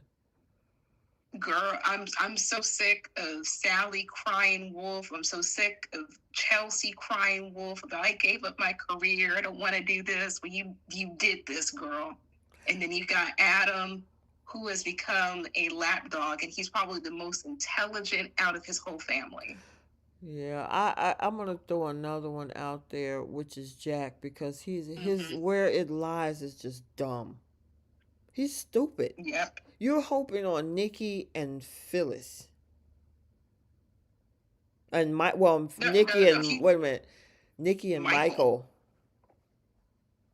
Yep, he gonna double down on it too. Nikki and Michael thinking that that's gonna be his saving grace. Two people that Victor is their kryptonite. Oh yeah. Mm-hmm. Both of them. Mm-hmm. Probably just as equal too. Right, I was gonna exactly. say Jack as well, simply from that one, the scene with him, Adam and Chelsea. Was that this week or was that That was last week? last week. Last Oh, week. okay. Never mind then. No, girl, That scene you made me was mad. watching. It, Listen, it's still. you were watching some sort of Y and R. So go ahead and put it out there. It was I don't, Jack thinking that Adam should put his relationship with him above his relationship with his father is just goofy. Like you being pissed off because Adam chose to do something that his father told him to do, who he works for, mind you. It's Mm-hmm. just the way he went off on them was just it was just dumb. Like what do you expect, Jack? And then also and on the other side of that, Adam, you either have to you either got to live with the fact that if you are on in your dad's good graces and you're working for him, you're going to be doing things that are against Jack. Like you can't work for Victor and expect not to be in the middle of his feud with Jack. It's just not possible. And if that's something that he can't handle, then stop working for your father. Mm-hmm. I agree.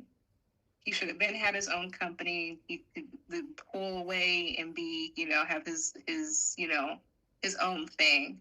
But I feel like with Jack, he has selective outrage because where was this heat for Nikki, who went to sleep when she could have warned you? Right. Yeah. Yep, I agree.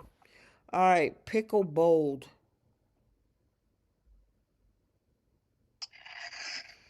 Um, I guess we gonna give it to the dynamic Destiny duo. Yeah, Ridge and Brooke. Mm-hmm. Yeah, I The agree. Dusty Destiny. Yep, the Dusty Destiny crew. Yeah, there we go. Bam. DDC. Isn't that the same thing that they use for paternity test on Maury's show? DDC.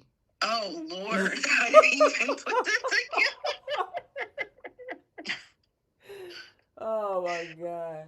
Okay. Actually, that might be suiting, given that it's Brooke. Right. Actually, Exactly. Um, and then pickled on BTG. I'm gonna actually have to give this to Haley. Mm, As much as I love the turn of her character, she's moving a little too sloppy to put herself in a position where she's about to get blackmailed. And then you have Lynette coming into town and all these different things and meeting these people in public. I'm like, you sloppy. yeah. I'm gonna give it to Vanessa. Yeah. Go check on your daughter. Something Yes. wrong with her. You asking Darnell, well, what's going on with her? Why don't you go find out? Yeah, that's your child. That's his sister, but as your child. She's so busy sniffing around Joey's underwear that you can't think about what's going on with your daughter. Right. And once again, nothing is that great for you to be missing out on responsibilities. Oh my goodness. I'm with you on that one. I'll say Vanessa as well. Mm-hmm. Yep. All right. We got the Simp Olympics. I had to really think about this. So for bronze, I actually have Nikki. The way that she folded for her husband wasn't even really even mad. She still showed up to the house and she accepted the jewelry and all's right with the world. Um, silver is going to be Michael, for obvious reasons.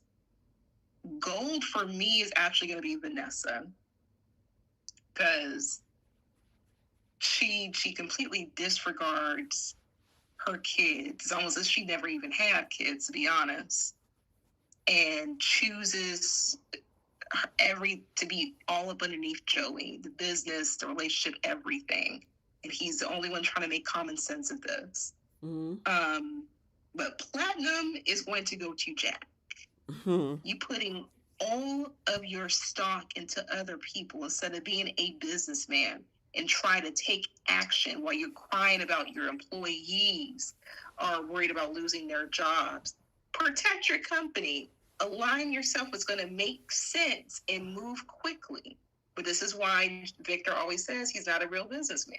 He was just handed a company. I see why now. Mm-hmm. What you got, Keish? I don't have a simp lineup, but I agree with Jack. The Jack being the platinum Okay. for sure, Mm, and Vanessa. yeah, I would say definitely Noah. I forgot about Noah. Yeah, Noah. I He tried got to put him out of my mind. his head blasted over trying to show Sienna around town. Which time? Which time? That boy, I mean, good gosh. Yeah, but Noah, I'm going to also say Michael. I'm also going to say Jack. Um, who else is this three? I'll just say those three for now. Oh, well, Nikki. Nikki folded like you say a napkin. She folded like some lawn chairs, a bad poker hand, some napkins, some clothes. She folded ever so quickly but she's supposed to be mad, right? Mm-hmm. But yet, anytime Victor has gone after Jack or the Abbott, where is she? Just sitting there Mm-hmm. quietly. Oh, Mm-hmm. Victor, I wish she didn't do that. Mm-hmm. He gives her something, and what does she do? She shuts up. Exactly. That's her role, and she can win an Oscar for it. Yep. All right, and then the Lily Winners Award. Oh my goodness, we get so royalty as the Lily Awards. Give it to Brooke Logan. The She audacity. earned it this week. Yes, she did. That whole I was when she said that you can't take my name. What? Yeah, she has earned every bit of the whole Lily Award meaning, which is annoying, self-centered, and insufferable, unrealistic, Hypocritical, whiny. audacity. Yeah. Mm-hmm. Yes, she hit all the points. I'm like, wow, like in one episode, I'm like, we got royalty. Mm-hmm. Did you have anything for that, Keisha? Or no. No, I'll go with you guys with it being.